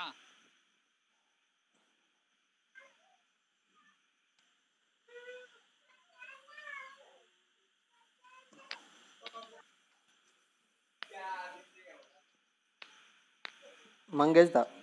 हा, धनवडे सर बोला की. आवाज येतोय का माझा? येतोय सर, येतोय. नमस्कार. खरं तर या अगोदर सुनील सर आणि शिवाजी खोडे सर अत्यंत तज्ञ व्यक्ती आणि याबाबत अगदी तंतोतंत काही गोष्टी काही गोष्टी खोट्या आहेत याबाबत त्याने अगदी स्पष्ट मार्गदर्शन केलेलं आहे. आमचे मित्र संतोष गदादे सर, पुणे जिल्हा, सतत मार्गदर्शन आपल्याला मिळतच असतं. आज या ठिकाणी मला प्रवीण थोरात सर यांनी सांगितलं की आपण या आणि आपल्या जिल्ह्याची परिस्थिती तरी किमान मांडा. म्हणून मी आज या ठिकाणी आपल्या समवेत आहे. खरं सांग जे तांत्रिक मुद्दे आहेत त्याबाबत सुनील दुधे सर आणि शिवाजी खोडे सर यांनी मार्गदर्शन केले. पण जे सर्वसामान्य आपल्या DCPS बांधवांना ज्यावेळी आपण शाळेत काम करतो किंवा आपल्या संस्थेमध्ये काम करतो, सर्वसामान्य प्रश्न पडतात की मी किंवा NPS फॉर्म भरावा की भरू नये. जर मी भरला नाही किंवा DCPS ची कपात केली नाही तर माझं काय नुकसान, अशा अनुषंगाने अनेक प्रश्न पडत असतात. खरं तर त्याबाबत त्यांना मार्गदर्शन किंवा त्यांना सल्ला हवा असतो. तो सगळ्यांना एकमेकांना विचारून ती लोक अगदी साध्या गोष्टी मी आपल्या समोर मांडणार आहे. की आज आपण NPS चे फॉर्म भरण्याची प्रक्रिया प्रत्येक जिल्ह्यात सुरू करण्याच्या उंबरठ्यावर असेल तर आपण त्या गोष्टींचा विचार केला पाहिजे. त्यामध्ये सगळ्यात महत्वाची गोष्ट म्हणजे DCPS कपातीचा हिशेब. आणि सरळ मुद्दा आहे की खरंच आपल्याला असं वाटतं का की 2011 पासूनच्या DCPS कपातीचा हिशेब मागितला तर आपण म्हणजे त्यामध्ये जरासं खरंच तो हिशेब काही ठिकाणी देणं शक्य असेल तर ते ज्या ठिकाणी शालार्थ व्यवस्था 2015-16 पर्यंत तो हिशेब देणं सहज सोपं आणि शक्य आहे. पण 15-16 नंतर मुश्किल आहे. आणि ज्यांनी जिल्ह्याला तालुका काम केले त्यांना ही खूप चांगली गोष्ट माहिती आहे की हिशेब मिळणं खूप आहे. आणि मी काल सुद्धा एका पोस्ट की तुम्हाला जुनी पेन्शन योजना मिळो स्वीकारून ना इलाजास्तव आपल्याला पुढे जायची वेळ येईल. असं जरी झालं तरी शेवटी आपल्याला दोन्ही पर्यायांमध्ये आपल्याला आपल्या कपात रकमेचा हा हिशेब घेतलाच पाहिजे. ही प्रायोरिटीनं सगळ्यात महत्वाची गोष्ट आहे की हिशेब आपण मिळवला पाहिजे आणि त्याचा पाठलाग तालुका जिल्हा लेवलला आपण केलाच पाहिजे. जर आपण DCPS रकमेच्या हिशेबाकडे दुर्लक्ष करत असू तर आपणच आपलं नुकसान करून घेतोय ही सुद्धा गोष्ट आपण लक्षात घेतली पाहिजे. आपण जुन्या पेन्शनसाठी लढणार आहोत, NPS मधील चुकीच्या गोष्टींच्या विरोधात लढणार आहोत, हे सगळं मान्य. पण सगळ्यात महत्वाची गोष्ट आहे की तुम्ही DCPS कपातीचा हिशेब घेतला पाहिजे. आणि त्याचं कारण मी सांगितलं तुम्हाला, तुम्ही जुने मिळवा अथवा NPS मिळवा, काही मिळवा, कपात झालेली रक्कम मात्र म्हणजे किती झालेली आहे, शासनाचा हिस्सा मिळालाय का आणि त्याच्यावरती व्याज मिळालाय का, हे नेहमी बघणं खूप अत्यंत गरजेचं आहे आणि महत्वाची गोष्ट आहे. त्याच्यानंतर एक दुसरा मुद्दा त्याच्यामध्ये महत्वाचा आहे, मगाशी खोडे सरांनी वगैरे सगळ्यांनीच मांडला की मयत कर्मचारी झालेले आहेत. गेल्या आपण पाहिलं 15 वर्षामध्ये मयत कर्मचारी झालेले आहेत आणि त्या मयत कर्मचाऱ्यांच्या कुटुंबियांना काय मिळाले. म्हणजे एक साधी गोष्ट की आपली किमान कपात झालेली रक्कम तरी आपल्याला परत मिळायला पाहिजे, ती सुद्धा मिळालेली नाही. आणि ती मिळत असताना त्याच्यामध्ये शासन हिस्सा आणि व्याज मिळालं पाहिजे, ते आपल्याला कुठेही मिळालेलं दिसत नाही. जे 10 वर्षाच्या आत मयत झाले त्यांना सानुग्रह अनुदानाचा लाभ मिळाला पाहिजे, त्याचे प्रस्ताव आयुक्त कार्यालयाला पाठवलेले आहेत पण ते सुद्धा अधांतरीच आहेत.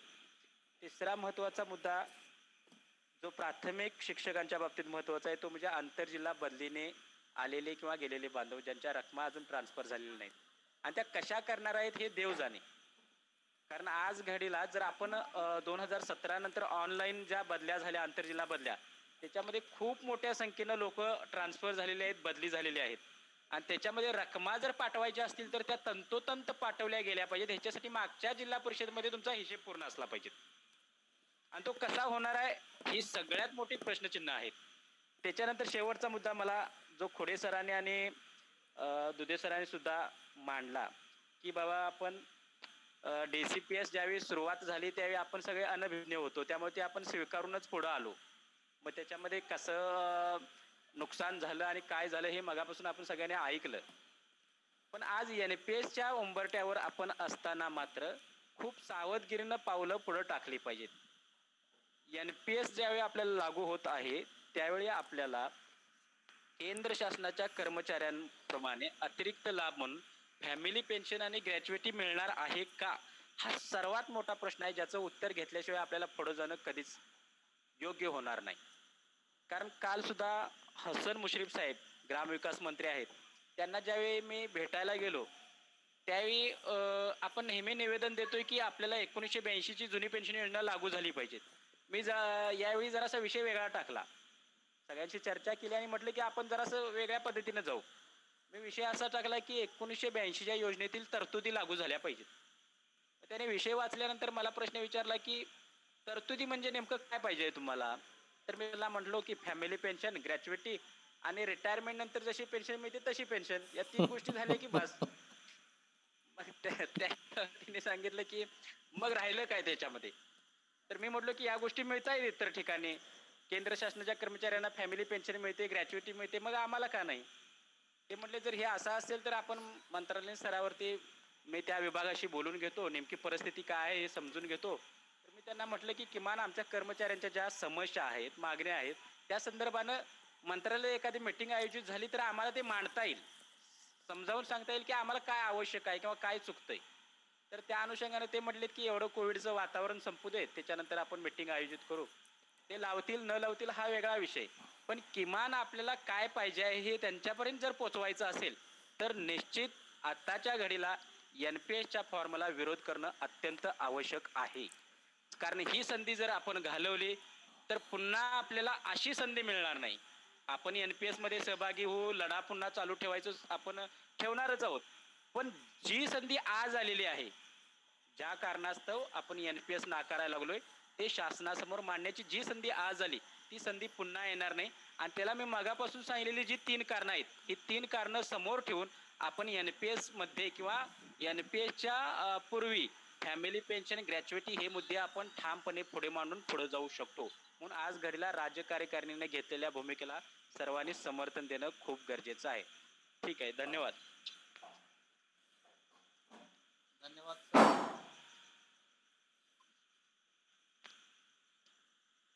अतिशय धन्यवाद धनवडे सर.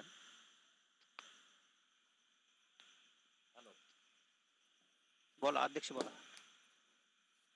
अतिशय मोजक्या शब्दांमध्ये अभ्यासपूर्ण मत या ठिकाणी सर्वच मान्यवर मंडळींनी व्यक्त केलेले आहेत. त्यामध्ये राज्याचे सल्लागार सन्माननीय सुनील दुधे असतील, त्याचबरोबर आपले राज्याचे राज्य प्रवक्ते सन्माननीय आमचे मित्र खुडे सर असतील आणि धडाडीचे कोल्हापूर जिल्ह्याचे अध्यक्ष मंगेशरावजी धनवडे सर, आपल्या सर्वांचं या ठिकाणी मनपूर्वक हार्दिक अभिनंदन आणि आभार व्यक्त करतो. या पुढच्या सत्रामध्ये आणि यातून पुढं आता आमचे काही बांधव पुणे जिल्ह्यातील काही DCPS धारक आपल्या पुढं काही प्रश्न आणि शंका उपस्थित करतील. या शंकेला आपण क्रमाक्रमानं उत्तरं द्यावीत अशी आमची नम्र विनंती आहे. शक्ती नामदार सर, आपण एक शंका आणि कोणाची काही शंका आहे त्या शंका घेऊन एक जणांनी शंका मांडाव्यात, जेणेकरून आपल्याला उत्तरं घेता येतील. ठीक आहे, धन्यवाद सर. पुढे सर, कमेंट बॉक्स मध्ये ज्या शंका आपणासमोर आलेल्या आहेत त्यावर प्रथमतः हे करावं. म्हणजे जर माईक ऑन करून जर कोणी शंका मांडल्या तर गोंधळ होऊ शकतो, थोडासा विस्कळीतपणा येईल. त्यामुळे कमेंट बॉक्स मधल्या ज्या शंका समोर आहेत त्या जर तुम्ही क्रमाक्रमाने घेतल्या तर पुढे शंका येत राहतील. कॉमेंट बॉक्समध्ये इम्रान सरांनी स्वतःचा एक अनुभव सांगितला आहे की 947 रुपये पेन्शन त्यांच्या कुटुंबाला मिळते HDFC मार्फत. तर ते एक मोठं उदाहरण आपल्यासमोर NPS मध्ये सेवा जवळजवळ 9 वर्ष केल्यानंतरच आलेलं आहे. त्यानंतर दुसरा प्रश्न आलेला आहे Tier 1 आणि Tier 2 या खात्याविषयी माहिती. आता थोडक्यात विषय असा आहे, DCPS असो किंवा NPS असो, Tier 1 आणि Tier 2 हा विषय सेम आहे. Tier 1 ही कंपल्सरी केलेली योजना स्कीम आहे, ज्यामध्ये कर्मचाऱ्याचं 10% अंशदान आत्ताच्या नवीन NPS मध्ये केंद्र शासनाचं 1 एप्रिल 2019 पासून 14% अंशदान जमा होणार आहे. त्यामधली एकही रुपया रक्कम आपल्याला मध्ये काढता येत नाही. 60% रक्कम आपल्याला निवृत्तीवेळी मिळते, 40% ॲन्युटी प्लॅनमध्ये गुंतवली जाते. ते ॲन्युटी प्लॅनविषयी काय आहे ते पुढं आपण बोलूया. आणि दुसरं जे Tier 2 आहे, तर Tier 2 मध्ये आपल्याला स्वइच्छेने जसं आपण GPF किंवा इतर PPF किंवा इतर पोस्टाच्या खात्यामध्ये पैसे ठेवतो त्या पद्धतीने फक्त आपल्याला आपलं कपात केलं आपण ठेवू शकतो. त्यामध्ये शासनाचं कोणतंही अंशदान मिळत नाही, फक्त त्यावर GPFच्या स्वरूपात व्याज मिळेल. परंतु या बाबतीत 6व्या वेतन आयोग 7व्या वेतन आयोग त्याचा फरक या बाबतीत बराच गोंधळ या टियर 1 टियर 2ने केलेला आहे आणि जिल्हा परिषद कर्मचारी जे NPS मध्ये केले त्यांच्या टियर 2 खात्यात 6व्या वेतन आयोगाची जमा केलेली रक्कम सुद्धा आणखी ट्रान्सफर झालेली नाही, मुळात त्या रकमेचा हिशोबच लागेना असा खूप मोठा गोंधळ या DCPS योजनेत टियर 2 खात्याचा सुद्धा झालेला आहे. त्यानंतर विषय येतोय 2004 मध्ये विनाअनुदानित तुकडीवर मान्यता आहे, त्यांना कोणती योजना लागू होऊ शकते. आता 2004 साली जर विनाअनुदानित तुकडी असेल, त्यांची जरी नियुक्ती आदेश अगोदरचा असेल संस्थेची आणि जिल्हा परिषदेची ऑर्डर अगोदरची असेल, परंतु 1 नोव्हेंबर 2005 रोजी त्या संस्थेला 100% अनुदान नाही, या कारणास्तव न्यायालयाने आणि राज्य शासनाने त्या कर्मचाऱ्यांना नवीन पेन्शन योजना लागू केलेली आहे. त्यानंतर सचिन सरांचा प्रश्न आहे, जुनी पेन्शन हवीच परंतु DCPS NPSला नकार करता काय, पेन्शन नको, कटिंग ही नको असे आपल्या हां ठीक आहे. तर विषय असा येतो की DCPS NPS योजनेतून आपण प्रत्यक्षरित्या बाहेर पडू शकत नाही. त्यानंतर योजनेमध्ये गेल्यानंतर बाहेर पडण्याचा ऑप्शन आहे, परंतु अगोदर पडू शकत नाही, कारण आपल्या सेवा शर्तीमध्ये DCPS योजना लागू केली, तीच योजना शासन NPS मध्ये रूपांतरित करत आहे. परंतु आज NPSचा फॉर्म भरण्या अगोदर आपल्यासमोर म्हणण्यापेक्षा सरळ कारण आहेत. 28 जुलैचं आपण चारुशिला चौधरी मॅडमचं शिक्षण आयुक्तांना निघलेलं पत्र असेल किंवा आता 3 सप्टेंबरचं पत्र असेल, त्या आधारे आपण सरळ विरोध करतोय. त्यानंतर NPS योजना जर शासन आपल्या कर्मचाऱ्यावर लादत असेल, DCPS योजना होऊन स्वतःहून कर्मचाऱ्याचं कुठेही त्यामध्ये सहमती न घेता स्वतःहून करार करून जर DCPS NPS मध्ये रूपांतरित करत असेल, तर त्या NPS योजना नेमकं काय आहे. कारण NPS आजपर्यंत DCPS योजनेचा हिशोब आपण जिल्ह्याला मागत होतो. जिल्हा कोषाध्यक्ष असतील, जिल्हा कोषागार कार्यालय असेल, शिक्षणाधिकारी असतील, ते हिशोब द्यायला बांधील होते. पण NPSचा 19/9/19चा GR जर आपण वाचला तर त्यामध्ये स्पष्ट आहे, एकदा कोषागार कार्यालयाने रक्कम कपात करून दिल्यानंतर त्या संस्थेशी म्हणजे NATLशी कर्मचाऱ्याने वैयक्तिक संपर्क ठेवायचा आणि जे काही मेळजुळणी किंवा हिशोब बाबतीत आहे ते कर्मचाऱ्याने ते खातं त्यापुढे ॲक्टिवेट करायचे. मग जर NPS खातं कर्मचाऱ्याला सेवेत असतानाच कार्यान्वित स्वतःला करायचं असेल तर ही NPS योजना कर्मचाऱ्याने स्वतः स्वीकारलेली नाही, ही शासनाने लादलेली आहे. मग ही NPS योजनाच नेमकं काय आहे याविषयी स्पष्टीकरण राज्य शासनाने कर्मचाऱ्यांना दिलं पाहिजे. आणि याच्या मागची स्पष्ट भूमिका संघटनेची ही आहे की आपल्याला हे स्पष्ट माहिती आहे की राज्य शासनाने NATL PFRDA किंवा NPS ट्रस्टची जो काही करार केलेला आहे त्यामध्ये नक्कीच क्लॉज हा आहे की राज्य शासनाने अगोदरच 2014ला असं लिहून दिलंय की माझ्या सर्व कर्मचाऱ्यांना जे याचे बेनिफिशरी असणार आहेत त्या सर्वांना NPS योजना काय आहे ती कशी कार्यान्वित होणार आहे याचं आम्ही मार्गदर्शन केलेलं आहे. असं प्रत्यक्षात तर कुठेही कोणताही आदेश काढून केलं नाही किंवा प्रत्यक्ष बैठका घेऊनही केलेलं नाही, परंतु तिकडे तर करारात त्यांनी स्वाक्षरी करून दिलेली आहे. त्यामुळे या NPSचं स्पष्टीकरण आपल्याला घ्यायचं आहे, तोपर्यंत आपण NPS या बाबीला विरोध करतोय. त्यानंतर आणखी काय प्रश्न आहे. सेवानिवृत्तीनंतर 40% रक्कम ही ज्यावर पेन्शन मिळते ती 40% रक्कम आपल्याला केव्हाच भेटणार नाही, हे खरं नाही. केव्हाच भेटणार नाही हे खोटं आहे. परंतु तो कर्मचारी सेवेतून रिटायर झाल्यानंतर तो जिवंत आहे तोपर्यंत घ्यायचं का नाही हे कर्मचाऱ्यावर अवलंबून आहे. कारण त्यामध्ये वेगवेगळे 4-5 पद्धतीचे त्यांनी ॲन्युटी प्लॅन केलेले आहेत. त्यामध्ये खोलात जायचं म्हटलं तर भरपूर वेळ होईल, परंतु ती 40% रक्कम सर्वसाधारणपणे त्या कर्मचाऱ्याच्या जीवनपणामध्ये उपयोगी न येता त्याच्या कुटुंबाला भविष्यात ते पेन्शन स्वरूपात किंवा प्रत्यक्ष रक्कम स्वरूपात उपयोगी येऊ शकते. ती 40% रक्कम किंवा त्यावर किती पेन्शन बसते काय हे वेगळा मुद्दा आहे. दुपारी आम्ही प्राध्यापक लोकांची राज्याच्या औरंगाबाद विभागाची बैठक घेतली, त्यामध्ये एका प्राध्यापकाचे 12 वर्ष झालेल्या कपातीनुसार त्याला जी काही पेन्शन बसणार आहे त्याच्याच हिशोबाने तो सांगल त्या ढोबळमाना आकडे घेऊन काढली तर 15,000 रुपये पेन्शन 2038 साली त्याला बसत होती. तर तो विषय वेगळा आहे. पण 40% रक्कम ही बुडत नाही, ती कर्मचाऱ्याला किंवा त्याच्या कुटुंबाला मिळण्याची सुविधा आहे. अजून काय आता प्रश्न नाही दिसत. न्यायालयीन कर्मचारी यांना जुनी पेन्शन योजना लागू झाली त्यानुसार न्यायालयीन लढा देऊन जुनी पेन्शन लागू होऊ शकत नाहीत का.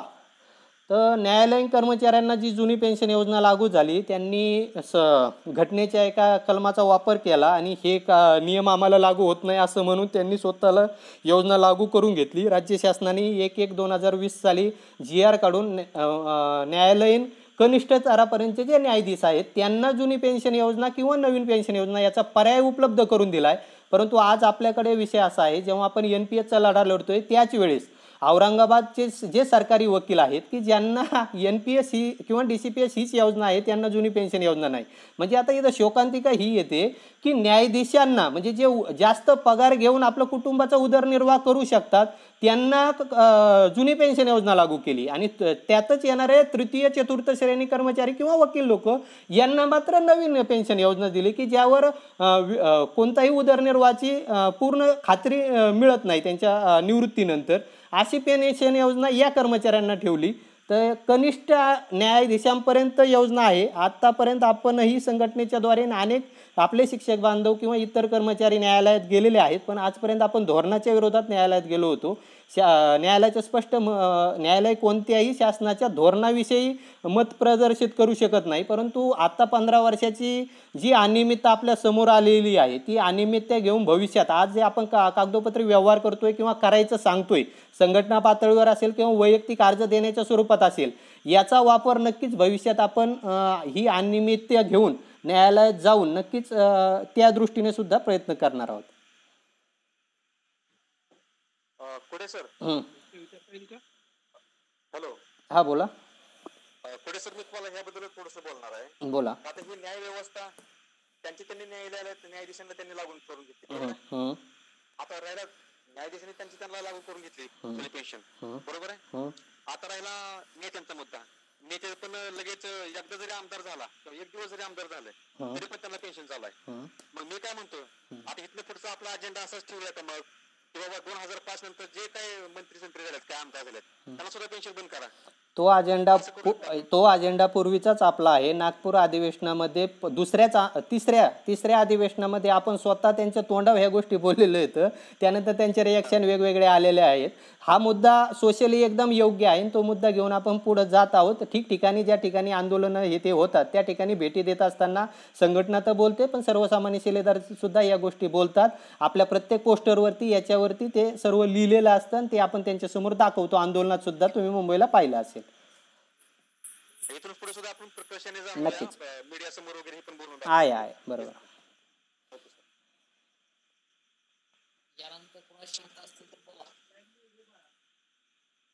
सर सुप्रीम कोर्टामध्ये केस आपण पुन्हा दाखल. सर माझा आवाज येतोय? हो येतोय, बोला. सर समीर इरोळकर अमरावतीवरून बोलतोय. हा बोला. सर मला सांगा सुप्रीम कोर्टामध्ये आपण ऑलरेडी सर कोणाचा तरी फोन वाचतोय. बोला तुम्ही, बोला सलग बोला. हा सुप्रीम कोर्टामध्ये आपण ऑलरेडी सर्वांनी केसेस टाकलेले आहेत याच्या संदर्भात, पण महत्वाचा प्रॉब्लेम असा आहे की आता नवीन केस त्याच्यामध्ये घेऊ शकत नाही. त्यासाठी मग सुप्रीम प्रश्न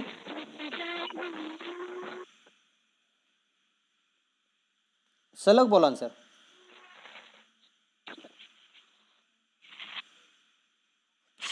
शक्यत फोन कोणाचा तरी वाचतो तो बंद कर तिथला किंवा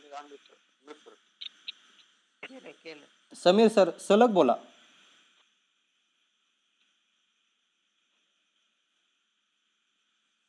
पुढचा प्रश्न घ्या. पाहिजे जुनी पेन्शन योजना मिळालीच पाहिजे. आपण सर्व एकत्र येऊन सुप्रीम कोर्टामध्ये पुन्हा रिट पिटिशन टाकू शकतो का? सुप्रीम कोर्ट आता जे औरंगाबाद हायकोर्टाने आपले सर्व याचिका बंद करून एकाच दिवशी खारिज केल्या त्याविषयी समजा बोलण्यात आता उघडपणे बोलणं वेगळं आहे, परंतु त्याविषयी आपली नगरची टीम ऑलरेडी सर्वोच्च न्यायालयात गेलेली आहे. भूमिका आपण मांडतोय, परंतु संघटनेने आता भूमिका ही घेतली होती मधल्या कालावधीमध्ये की एकदा सुप्रीम कोर्टामध्ये गेलो आणि ज्या पद्धतीने औरंगाबादची एकाच दिवसामध्ये म्हणजे यश मिळेल अशी स्पष्ट खात्री असताना किंवा बऱ्यापैकी काही ना काही आपलं ऐकून घेतलं जातं, व्यवस्थित काहीतरी न्यायालयाकडून सुद्धा आपल्याला मिळेल हे सगळं स्पष्ट दिसत असताना अचानक आपल्या याचिका एकाच दिवशी बंद करून खारिज केल्या जातात. यामुळं थोडं आपण संघटन पातळीवर सर्वोच्च न्यायालयात जायच्या निर्णयाच्या थोडं बाजूला राहिलो, कारण धोरणात्मकच्या विरोधात आत्ताच आपण न्यायालयात जाऊन जर सर्वोच्च न्यायालयाने असाच थोडाफार काही निर्णय दिला तर उद्या राज्य कारण पेन्शन हा विषय पूर्णतः राजकीय इच्छाशक्तीचा आहे, ती गोष्ट बारामतीच्या हिशोबाने मला पुढं बोलायची आहे, सर्व आपले शिलेदार तिथले आहेत म्हणून. परंतु ही जी राजकीय इच्छाशक्ती आहे ती उद्या काय म्हणणार आहे की सर्वोच्च न्यायालयाने सुद्धा तुमच्या मागणी फेटाळलेली आहे, म्हणून आपण थोडं संघटना पातळीवर या मुद्द्याला पाठीमागे घेतलं होतं. परंतु भविष्यात येत्या काही दिवसांमध्येच आपण या बाबतीत नक्कीच सकारात्मक भूमिका घेऊन, वेगवेगळे मुद्दे आता आपल्या समोर आलेले आहेत, ते सर्व मुद्दे घेऊन नक्कीच एक स्ट्रॉंग भूमिका न्यायालयासमोर सुद्धा घेऊन जाण्याचा प्रयत्न करूया. आणि आपल्या या भूमिकेला सर्व सरकारी वकील संघाच्या संघटनेने सुद्धा पाठिंबा दिलेला आहे. पण सर तुम्ही जर याच्यावर मार्क केलं असेल तर तुम्ही लक्षात घ्याल या NPS मुळे ओल्ड पेन्शन स्कीमचा मुद्दा हा बाजूला ठेवला गेलेला आहे. कारण लोकमत मध्ये कधी अशा काही न्यूज काही एक दोन पाहिल्या होत्या, कधी हा मुद्दा आला होता तेव्हा. आता या 2-4 दिवसाच्या नाही सर एक ऐका तर सर, एक मिनिट सर.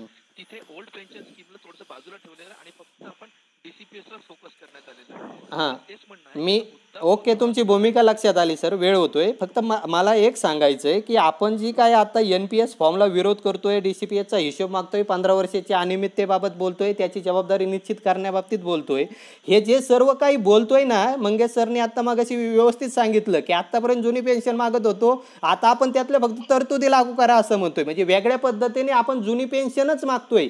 तुम्ही जर अभ्यास गटाचा अहवाल पाहिला आणि तो जर व्यवस्थित वाचला ना, त्यामध्ये स्पष्ट मिडल लाईनचा अर्थ हाच आहे की याद्वारे आम्हाला जुनी पेन्शन योजना लागू करा. राज्य कार्यकारिणीचं आपलंही आता स्पष्ट मत हे जुनी पेन्शनचंच आहे. आता NPS ला विरोध करतोय हेही केवळ जुनी पेन्शन या गोष्टीसाठीच विरोध करतोय, ही यामागे स्पष्ट भूमिका आहे. आपण ऑनलाईन आहोत, या ठिकाणी कोणी वेगवेगळ्या पद्धतीचे असू शकतात, त्यामुळे राज्य कार्यकारिणीची जी काही अंतर्गत भूमिका आहे ती त्या पद्धतीने मी तुम्हाला सांगत नाही. परंतु एक सांगतो की आपण NPS ला फॉर्म भरायला विरोध करतो, यामागे सरकारी कारणं आहेत आणि त्या कारणाला धरून आपण जुनी पेन्शनच्या लढ्याकडे जात आहोत. हॅलो सर, पुढचा प्रश्न घ्या. Hello sir. हा बोला. सर हॅलो सर, माझा आवाज येत आहे? येतोय, बोला. सलग बोला. प्रश्न माझा असा आहे सर की काही लोक आम्हाला असं म्हणजे असे माहिती सांगत आहे की बाबा काही जे राज्य सरकारचे इतर कर्मचारी आहे, महसूल आणि इतर वगैरे, त्यांना NPS लागलेली आहे ऑलरेडी, बरोबर, आणि आपण राहिलो आहे म्हणून त्यांना आपल्याला काही वेगळे योजना लागणार आणि आपल्याला हीच लागेल असं कंपल्सरी झालं तर तुम्हाला फॉर्म भरावं लागते. सर हे सत्य आहे का सर? 10 ऑक्टोबर 2014लाच राज्य शासनाने ऑलरेडी करार केलेला आहे NADLC NPS मध्ये जाण्याचा मत आहे. त्या अंतर्गत 1 एप्रिल 2015 पासून राज्य शासकीय सर्व कर्मचारी NPS मध्ये गेलेले आहेत. परंतु त्यांचा DCPS मधला सेवा कालावधी कमी होता किंवा तो हिशोब देणं कर्मचारी संख्या कमी असल्यामुळे शक्य झाल्यामुळे जे राज्य शासकीय कर्मचारी आहेत त्यांचं अकाउंट NPS मध्ये सुरळीत झालं. आपलं तर म्हणणं आहे ते 80% सुरळीत झालं, 20% आणखी त्यामध्ये गोंधळ आहे. परंतु 2017ला ग्रामविकासचा आदेश निघाल्यानंतर जे जिल्हा परिषद कर्मचारी शिक्षक वगळून जे गेलेले आहेत त्यांचं आजही 26 ऑगस्टचं पत्र माझ्या हातात आहे. या पत्रातील मुद्दा क्रमांक 3 हाच सांगतोय. प्रवीण जैन उपसचिव महाराष्ट्र शासन ग्रामविकास यांचं पत्र आहे की 1/11/2005 ते दिनांक 31/3/2016 या कालावधीच्या ज्या काही DCPSच्या रकमा आहेत त्या राष्ट्रीय निवृत्ती वेतन योजनेकडे वर्ग कराव्यात. म्हणजे आजही आपण जे आज मागतोय राज्य शासनाकडून अगोदरच स्पष्ट करून घेऊ इच्छितोय आणि ते घेणं आपल्यासाठी गरजेचं आहे. कारण राज्य शासनाचे एकूण जी कर्मचारी संख्या आहे त्यामध्ये शिक्षक संवर्ग, मग त्यामध्ये प्राथमिक शिक्षक जिल्हा परिषदेचा येईल, माध्यमिक शिक्षक येईल किंवा खाजगीवाले सर्व येतील किंवा अध्यापक विद्यालयातील येतील, प्राध्यापक वर्ग येतील, सर्व शिक्षक या आस्थापनेत मनपा आता मनपा हा विषय वेगळा आहे, परंतु त्यातील कर्मचारी असतील.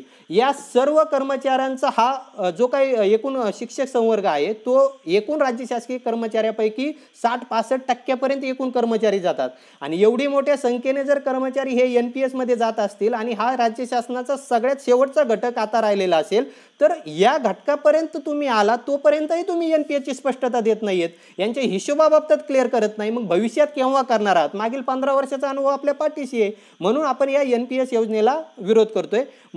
राज्य शासकीय कर्मचारी NPS मध्ये गेलेले आहेत, जिल्हा परिषद कर्मचारी देखील गेलेले आहेत, शिक्षक संवर्ग फक्त राहिलेला आहे. परंतु जिल्हा परिषद कर्मचारी फक्त NPS मध्ये गेलेत, त्यांची आणि आपली परिस्थिती DCPS मधली जी आहे तीच आहे. सर एक प्रश्न आणखी, दोन्ही योजना सारख्या आहे का सर, स्टेट आणि यस दोन्ही योजना NPS म्हणून सारख्या आहेत, परंतु अतिरिक्त लाभ जे केंद्र शासनाने दिले आहेत त्यामध्ये खूप फरक आहे. इतर 8 राज्यांनी ते देखील दिलेत, परंतु महाराष्ट्र शासनाकडे 6 वर्ष मागणी करूनही ते देत नाही येतं आणि भविष्यात देतील का नाही याची पूर्ण शासंकता किंवा म्हणण्यापेक्षा सरळ शंका आपल्याला आहे. म्हणून त्या बाबतीत धोरण अगोदर राज्य शासनाने स्पष्ट करावं आणि मग NPS ही केंद्राच्या धर्तीवर आहे असं म्हणावं आणि पुढे चालावं, हे आपलं म्हणणं आहे. धन्यवाद सर.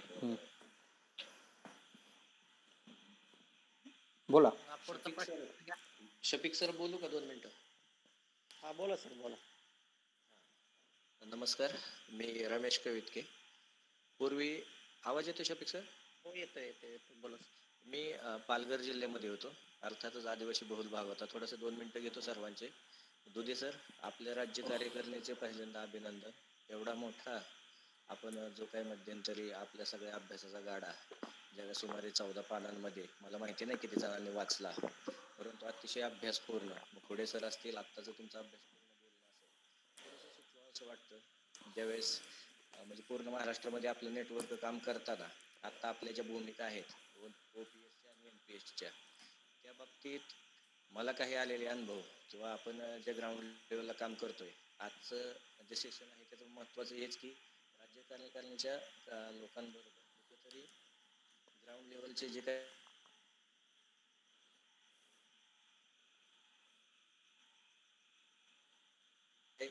संघटक लेवलचे असतील किंवा डिसिप्लिन चर्चा करता येते. परंतु मला असं काही सुचवा वाटतं की काही असे मुद्दे आहेत. आता कोल्हापूरचे सर आहेत, अर्थात आमचे मित्र थोरात सर आहेत, शफिक असेल, फयाज असतील, त्यानंतर अमोल काळे असतील, आणखी बरेच बारामती तालुक्यातले, परंतु आमचे अध्यक्ष गदादे सर असतील. या सर्वांमध्ये महत्त्वाच्या भूमिका काय आहेत की जो काही आंतरजिल्हा बदलीवाल्यांचा प्रश्न होता, मला असं सुचवायचं वाटतं की ज्या पद्धतीने कोल्हापूरने तो प्रश्न लगेच सोडवला, तर पूर्ण राज्याच्या टीममध्ये जे जिल्हाध्यक्ष आहेत पूर्ण संपूर्ण आपल्या महाराष्ट्र राज्यामधले प्रत्येक जिल्ह्याचे, तर त्यांनी एखादा जिल्हाध्यक्ष एखादं काम सुरू करतोय आंतरजिल्हा बदलीवाल्यांचं मिळवण्यासाठी, किंवा त्या आमचा पालघरचा नितीन तेडोळे असेल, आपले सरकारवरती ज्यावेळेस हिशोब मिळत नव्हता, आपल्या सरकारवरती आम्ही एक दिवशी संध्याकाळी बसून ज्यावेळेस आम्ही कंप्लेंट केली की आमचं असं हे आहे, तर तिसऱ्या दिवशी आम्हाला पालघरमधून पावत्या मिळाल्या. म्हणजे असे बरेचसे साधनं आहेत की जिथून प्राजक्त आहे, आपला मित्र योगेश थोरात आहे नगरचा, अतिशय छान तुम्ही टीम काम करताय. परंतु एकाच वेळेस महाराष्ट्रात मला अशी अपेक्षा आहे की गदादे सरांनी जे केलं ते कोल्हापूरला व्हायला पाहिजे, साताराला व्हायला पाहिजे. मग ते तुमच्यातलं अंडरस्टँडिंग पण असं पाहिजे की जास्तीत जास्त जिथे ॲट ए टाइम काम चालू आहे, इंदापूरला मिळतात, बारामतीला मिळत नाहीत, किंवा कोल्हापूरला मिळतात, रायगडला मिळत नाहीत.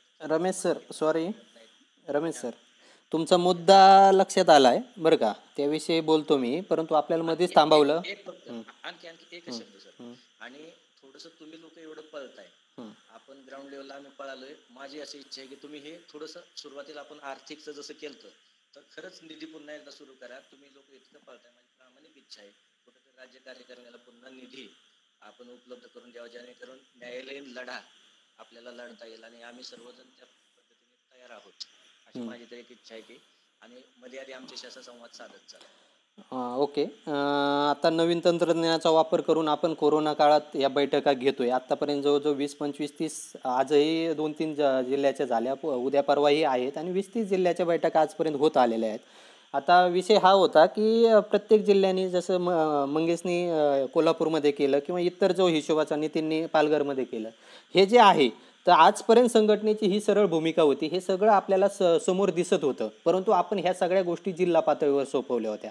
त्याचं कारण असं होतं की कपातीमधली जी अनियमितता आहे किंवा NPS DCPS मध्ये ज्या काय सुधारणा करून घ्यायच्यात, याविषयी संघटनेने राज्य पातळीवर भूमिकाच घेऊ नये. ती का, तर आपण सरळ जुनी पेन्शनचा लढा लढतोय, आणि जुनी पेन्शनचा लढा लढत असतो. आता पहा, 2017 पासून राज्य शासन बऱ्यापैकी जागा झाले, तोपर्यंत झोपलेलंच होतं. शिक्षण विभागातले तर सर्व GR भागात 2016-17 नंतर निघलेत. म्हणजे संघटनेने लढा सुरू केल्याच्या नंतर जी काय प्रक्रिया होत गेल्या त्यातूनच हे सर्व GR समोर आलेले आहेत. तर कपाती बाबतीत या आंतरजिल्हा बदलीच्या कुडळीच्या हिशोबाबाबतीत म्हणजे तो सर्वांच्याच हिशोबाबाबतीतला विषय आहे. याबाबत आपण जाणून बुजून आजपर्यंत भूमिका घेतली नव्हती. आज आपण ती जाणून बुजून घेतोय, कारण ही वेळ येणार आहे हे आपल्याला 2016-17 मध्येच माहिती होतं की अशी परिस्थिती केव्हा ना केव्हा राज्य आपल्याला NPS मध्ये ढकललं जाणार आहे. त्यावेळेस ह्या बाबी येणार आहेत. त्या आता आपण भूमिका घेतोय. आजपर्यंत घेतल्या नव्हत्या. आता हिशोबाच्या मागे आपणच नाही तर शासन सुद्धा लागलंय. त्यामुळे ह्या आंतरजिल्हा बदलीवाल्याची विषय त्यामध्ये सुटून जाणार आहे. दुसरा विषय आपण निधी बाबतीतला जो काय आहे, तर आपली ही नक्कीच चळवळ आहे. या चळवळीमध्ये आज प्रत्येक ठिकाणी सामान्य शिलेदारापासून राज्याध्यक्षांपर्यंत जे कोणी काम करतायत हे पदरमोडीने सगळे करतायत. आम्ही जिकडं कुठं पायी पळत असतो, वेळ देत असतो, जे काय करत असून हे सगळं पदरमोडीत आहे. यामध्ये कोणी माझ्या मते संघटनेचा असा पैसा विशेष आलेलाच नाही. आला असला तरी या कामी आपण वापरत नाही, ते आंदोलनाच्या वेळेस वापरला जातो. तर या निधी बाबतीत याच्या बाबतीत जे काय आहे ती पुढं भूमिका संघटनेच्या वतीने जिथं जशी गरज पडेल त्या पद्धतीने आपण घेऊया आणि कोर्टाच्या बाबतीत जे होईल ते पुढं आपण एकत्रित सर्वांना विचारात घेऊनच जाणार आहोत. तर आणखी दुसरा काय प्रश्न नाही, पुढं घ्या आणखी काय असेल तर. आणि प्रश्न विचारताना थोडं सलग घ्या, म्हणजे काय होतं वेळ भरपूर जातो.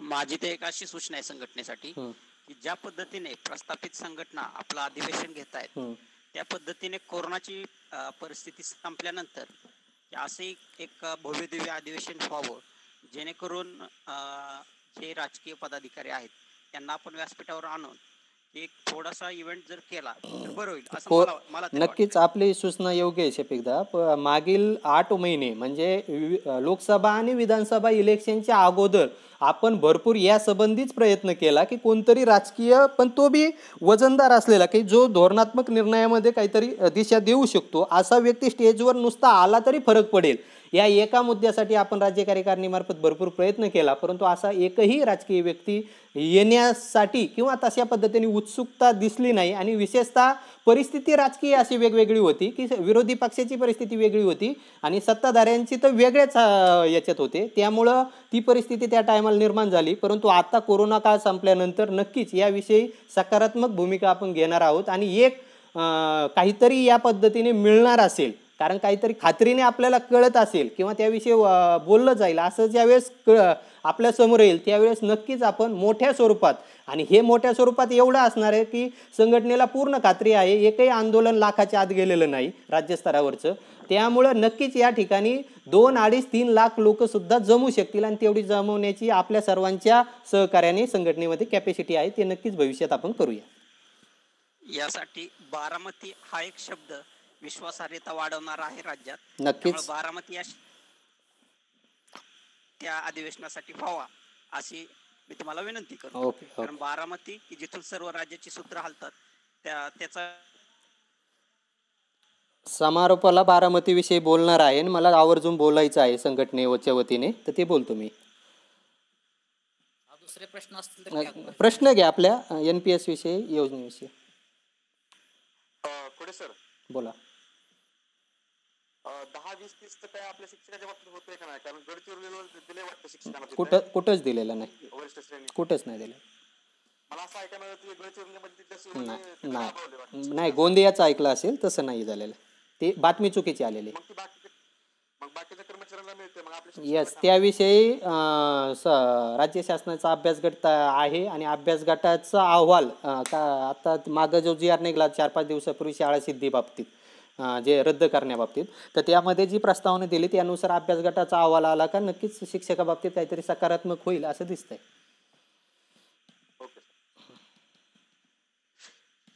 पुढे सर एक विषय असा आहे की वरिष्ठ वेतन श्रेणी मिळाल्यानंतर पूर्वी ज्या पद्धतीने लाभ मिळत होता 7व्या वेतन आयोगामध्ये तसा काही लाभ मिळत नाही. हा जो ही जी तफावत आहे या बाबतीत आपल्या संघटना पातळीवर 2 प्रयत्न वगैरे चालू आहेत. 7व्या वेतन आयोगाचा अहवाल आल्यापासून आणि ती लागू झाल्यापासून 2 ते 3 वेळा आपण निवेदन दिलेलं आहे आणि सचिवांशी फेस टू फेस आपण याविषयी चर्चा केलेली आहे. याविषयी केलेली आहे, पदवीधरांच्या ग्रेड वेतन श्रेणीविषयी केलेली आहे आणि वेतन श्रेणी जी शाळा सिद्धी याच्याविषयी तर आपण करतच होतो. तर याविषयी चर्चा झालेली आहे. 700 रुपयाचा फरक फक्त मिळतोय आणि हा अन्याय करणारा आहे. तर त्यावेळेस आपल्याला उत्तर असं मिळत होतं की दुसरा खंड आहे त्याचा अजून अहवाल आयोगाकडून आला नाही, तो आल्यानंतर याविषयी निर्णय घेण्यात येईल. परंतु तो अहवाल येऊनही दिवाळीच्या इलेक्शन पिरियडमध्येच तो अहवाल आला आहे, परंतु राज्य शासनाने अजूनही तो जाहीर केलेला नाही आणि कोरोना काळामुळे आणखी गुंतलेला दिसतोय. परंतु कोरोना परिस्थिती नीट झाल्यानंतर त्या खंडामध्ये काय म्हटलंय ते पाहूया, नसता व्यापक स्वरूपात पुन्हा आपण संघटनेद्वारे ही मागणी लावून धरूया.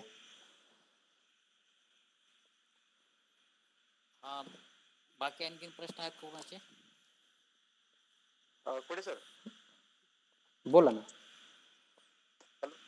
DCPS जुन्या पेन्शन बाबत आपलं न्यायालयीनमध्ये काही लढा चालू आहे का? असेल तर आता सद्यस्थिती काय आहे त्याची?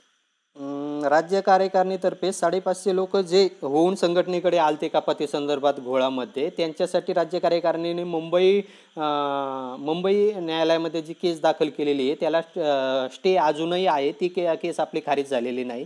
प्लस आपले बाकीच्या ज्या इतर राज्यातील सर्व केस होत्या त्या बंच करून खारिज झालेल्या आहेत. मगाशी बोललोय मी, तर त्याविषयी नगर टीम सर्वोच्च न्यायालयात गेलेली आहे. ती एक केस चालू आहे आणि ही एक, अशा 2 केस आपल्यासमोर सध्या आहेत. प्रवीण सर, मला एक मी आता वेळाचं चर्चा ऐकत होतो, मला एक 2 मुद्दे तुमच्याकडून म्हणजे बारामतीकर जे असतील मित्र मंडळी जे पण आहेत त्यांच्यावर 2 विषयावर जास्त फोकस दिसला. न्यायालयात काय त्याच्यामुळे एक लक्षात घ्या सर, एक स्पष्ट सांगतोय म्हणजे या विषयाचा सर्व इत्थंभूत माहिती घेतल्याच्यानंतर एक लक्षात घ्या, पण न्यायालयातून आपल्याला पेन्शन भेटणार नाही हे मनाची बांधून टाका. आपल्याला मैदानीच लढे लढायचे, त्यामुळे न्यायालयात जाऊन आपण डोकं आपटण्यात अर्थ नाही आहे. न्यायालयात जाऊन आपल्याला कसं आहे सर, मागच्या वेळी पण आम्ही यावर बोलत आलो, असं नाही म्हणणार की संघटना थोडीशी कसं होते सर, जेव्हा माहिती चालून तर संघटनेला सुद्धा तसं करावं लागतं. जसं आता तुम्ही काय काय विषय मागता वा त्यांनी कोर्टात केस टाकली ना, कपात थांबल्या, मग संघटना का माग आहे, संघटने सुद्धा कोर्टात केस टाकावी, थांबवून टाकावी आमची कपात, मग ती मागणी पूर्ण करण्यासाठी जावं लागतं. ऍक्च्युअल मध्ये जर यांना योग्य दिशा भेटू शकत नाही, पेन्शन भेटू शकते, जुनी पेन्शन भेटू शकत नाही. कारण जुनी पेन्शन जो शब्द 1982 लागावी हा जो विषय घेऊन आपण कोर्टात जाण्याचा प्रयत्न करत आलेलो, तर ते आपल्याला हे सिद्ध करावं लागतं की 1982-84 ही त्याची मी पात्र असताना मला अपात्र करण्यात आलं, तेव्हा ते 1982-84 लागते. पण आपण काय म्हणतो, दरवेळी जातो आपले इम्प्लिमेशनचे मुद्दे ठेवले गेले आहेत. मागे पण तुम्ही आता जे बोललो कुलावरे जर ते असतील, संघटनेचे जे पण तांत्रिक वकील असतील त्यांच्या माध्यमातून हा विषय मांडला गेला, त्यावेळी हाच विषय आलाय समोर की योजना ही आपल्यावर पात्र असून सुद्धा आपल्याला डावलण्यात आलं, हे आपण सिद्ध करण्यात फेल करतो. सर्वोच्च न्यायालयात जायला पाहिजे असे मला 2 ठिकाणचे मत दिसले. दोन्ही जे आवाज होते अमरावतीचे दिसले, ओळखतोय लक्षात घ्या सर, सर्वोच्च न्यायालयात जाण्याचे काही प्रॉब्लेम नाही, पण जिथं आपल्याला माहित आहे की जिथं यश नाही तिथं जाणं म्हणजे कसं आहे सर. बघा एक गोष्ट आहे, न्यायालय केव्हा अंतिम, न्याय पहिली पायरी नसते. पण आज काय झालं, कोणतेही मुद्दा झाला की चाललं न्यायालयात ऑलरेडी प्रोसेस पेंडिंग असतात. आणि आता न्यायालयाची जर सध्याची सर्वोच्च न्यायालय बघा की राज्य स्तरावरचे आपले उच्च न्यायालय बघा, यांची अवस्था सरकारची सरभिसळ करणारी म्हणजे सरकारच्या बाजूने झुकणारी असतात, ते त्यामुळे आपल्या बाजूने कधी झुकणारे नाहीत. त्यामुळे सद्यस्थितीत तरी आपण जाण्याच्या मार्गात आणि गेल्याच्या नंतर जर ते पण नसेल तरी पण याच्यामध्ये यशाचा मुद्दा नाही. त्यामुळे जनरली जर आपण सर्वोच्च न्यायालयात टाळणार आहोत, ज्या केसेस गेलेल्या आहेत त्या केसेस सुद्धा थंड झाल्या आहेत, कारण त्यांना सुद्धा माहीत आहे. आता कसं आहे सर, काही गोष्टी करायसाठी काही लोकांनी घेऊन गेले असतील, तर त्यांच्या मार्फत त्यांनी प्रयत्न केले आणि यश झाला तर छानच आहे. पण जे 100% जे आहे ते सर्वोच्च न्यायालयात होतं की न्यायालयातून आपल्याला पेन्शन मिळणार नाही. पेन्शन ही मगाची पुढे सांगणार राजकीय इच्छाशक्ती आहे किंवा मैदानी लढाई, कर्मचाऱ्यांनी ही जी एनपीएस सुरू झाली ना, ही सगळ्यात फायद्याची बाब आहे एनपीएस. आता आपण बांधणी जे करतो ना, सर्व एका लेवलवर आलोय, तर सर्वांनी जर एकमुखाने विरोध केला की नाही आम्ही खाते उघडणार नाही, आमचा हा आम्हाला पाहिजे, मग आम्ही खाते उघडू, तेव्हा सर्व कुठेतरी आपल्याला मिळालं होऊ शकते. तर या कोरोना काळात आज 2 महिन्यात जबरदस्ती झाले तर आपल्याला उपोषणाला बसायला पाहिजे, काहीतरी आगळं वेगळं करू सर, तेव्हाच होणार आहे. ते पण आता साधे आंदोलन करून तर मनात नाही वाटत, धावून दुखून उगाच काहीतरी उन्हामध्ये धरणे आंदोलन देऊन आता काही पेन्शनचा विषय निघणार नाही, मोठं काहीतरी आंदोलन करावं लागणार आहे. त्यामुळे न्यायालयाचा विषय सोडा. एक मला वेगळा विषय दिसला, तो काहीतरी होता की काहीतरी राजकीय नेते यांच्या पेन्शनवर थोडंसं बोलावं, राजकीय नेत्यांच्या पेन्शनवरती तुम्ही विरोध केला तर आपल्याला पेन्शन भेटायला. मला तर स्पष्ट म्हणणं, राजकीय नेत्याच्या पेन्शनवर वृत्तपत्रातल्या आणि न्यूज मधल्या कालममध्येच बोलावं, आपल्याला बोलायचं काही काम नाही. कारण ज्यांच्याकडून पेन्शन मागायचे त्यांच्या विरोधात जर संघटना बोलायला लागली तर विषय विषय गंभीर होऊन जाईल. कारण आपण मंत्र्याकडे जातो पेन्शन द्या म्हणून, तर त्यांची तुमची पेन्शन बंद करा आणि आम्हाला पेन्शन द्या असं म्हणू शकत नाही. संघटनेनं ही कधी भूमिका घेऊ नये. याच्या बाबतीचे पुरावे आपण चॅनलला, वृत्तपत्रांना पोहोचवावे आणि वृत्तपत्राने हा मुद्दा मांडला, काही प्रॉब्लेम नाही. म्हणजे आपल्याला दुसऱ्या मार्गाने हा मुद्दा मांडतोय, आपण वारंवार मांडलाय. प्रादेशिक सरांनी माहिती अधिकारात माहिती मागितली होती आणि न्यूज चॅनलला चालवली, संघटनेने अजून चालवलेली नाही. आणि ते मला एवढं वाटतं की संघटनेच्या माध्यमातून असं कधी चालवलं जाणार नाही की यांची पेन्शन बंद करा, आम्हाला सुरू करा किंवा पेन्शन देऊ नका. हा विषय नाही. आपल्याला आम्हाला अन्यायकारक आहे, आम्हाला पेन्शन द्या. आमदार खासदारांना पेन्शन द्या, त्या न्यायालयाच्या कोर्टवाल्यांना पेन्शन द्या, सर्वांनाच पेन्शन द्या. आपल्याला काय, आपल्या पेन्शनची महत्व. एक छोटासा मुद्दा अजून मला तिथं थोडा तुमच्या ज्या चर्चा होत्या किंवा एका ग्रुपमध्ये दिसलं, ते 2 बाबी अजून सांगते की न्यायालयाला ज्या कर्मचाऱ्यांना पेन्शन भेटले असा जो काहीतरी मुद्दा टाकला, शिक्षा दिशेने जातो आपण. लक्षात घ्या, न्यायालयाच्या न्यायाधीशांना पेन्शन लावून घेतले त्यांनी, कर्मचाऱ्यांना पेन्शन नाही आहे न्यायालयातल्या. म्हणजे न्यायालयातले जे बाबू असतील, इतर जे कर्मचारी आहेत त्यांना पेन्शन मध्ये मोडत नाही. ते आपल्यासारखे लढा देते. ते कुलकर्णी एक साहेब आहेत, म्हणजे अध्यक्ष आहेत त्यांच्या संघटनेचे, ते आपल्याशी वारंवार आपल्या संपर्कात आलेले आहेत आणि त्यांना आपल्या मार्गदर्शन किंवा आपण समांतर लेवलवर आपण जाऊया असं त्यांनी बोललंय. आणि ते सुद्धा आता आपल्या सोबतीने लढतात. कर्मचारी न्यायाधीशांनी पेन्शन लावून गेले, त्यांचा मुद्दा वेगळा आहे, त्यांचा अधिनियम वेगळा पडतोय. दुसरी गोष्ट, जे खासदार आमदार आहेत त्यांचा अधिनियम वेगळा पडतोय, कर्मचाऱ्यांचा अधिनियम वेगळा पडतोय. त्याच्यामुळे बहुधा एक आपण टायअप करतो, पण ते वृत्तपत्राच्या कालमसाठी ठीक आहे, पण संघटनेच्या कालम मध्ये थोडं कधी कधी हे मुद्दे बसत नाही. आणि अजून एक छोटीशी बाब दिसली सर, त्या मंत्र्यांचे सूत्र पेळतील, बारामतीकरांना काहीतरी करा सर. शरद पवार साहेबांना आपण याच्या पूर्वी भेटलो, स्पष्ट बोलतो जे काय ते आपण सुरुवातीला भेटलो, पण त्यांनी या विषयाला धरून आपल्याला धरून दिलं होतं जुनी पेन्शन लागू शकत नाही. पण अजित पवारांनी भर विधान भवनामध्ये हा मुद्दा टाकला होता की बा आता जुनी पेन्शन आम्ही काय लावणार नाही. पण शिवाजी पुढे सर बोलले ते सत्य आहे. जेव्हा इच्छाशक्ती आणि जेव्हा खुर्ची गरज असते ना सर, तर सारेच बदलतात. तर खुर्ची वर यायचं आहे, त्यासाठी आपल्याला परिवाराला आपल्याला कुठेतरी जोडावं लागेल. आपले परिवार आहेत, त्यांना सुद्धा या मैदानात उतरवण्याची वेळ येणार आहे पेन्शनच्या मुद्द्यासाठी. यासाठी तयारी दर्शवा, ही योग्य वेळ आहे सर आता. कारण की परिस्थिती गंभीर आहे, सरकार खूप कचाट्यात सापडला आणि याच्यामध्ये खूप काही आता बऱ्याच जण काय म्हणतात, एक तर नुकसानही होणार आहे, पण काही संघटनांना फायदा पण होऊ शकते या माध्यमातून. त्याचा फायदा करून घ्यावा.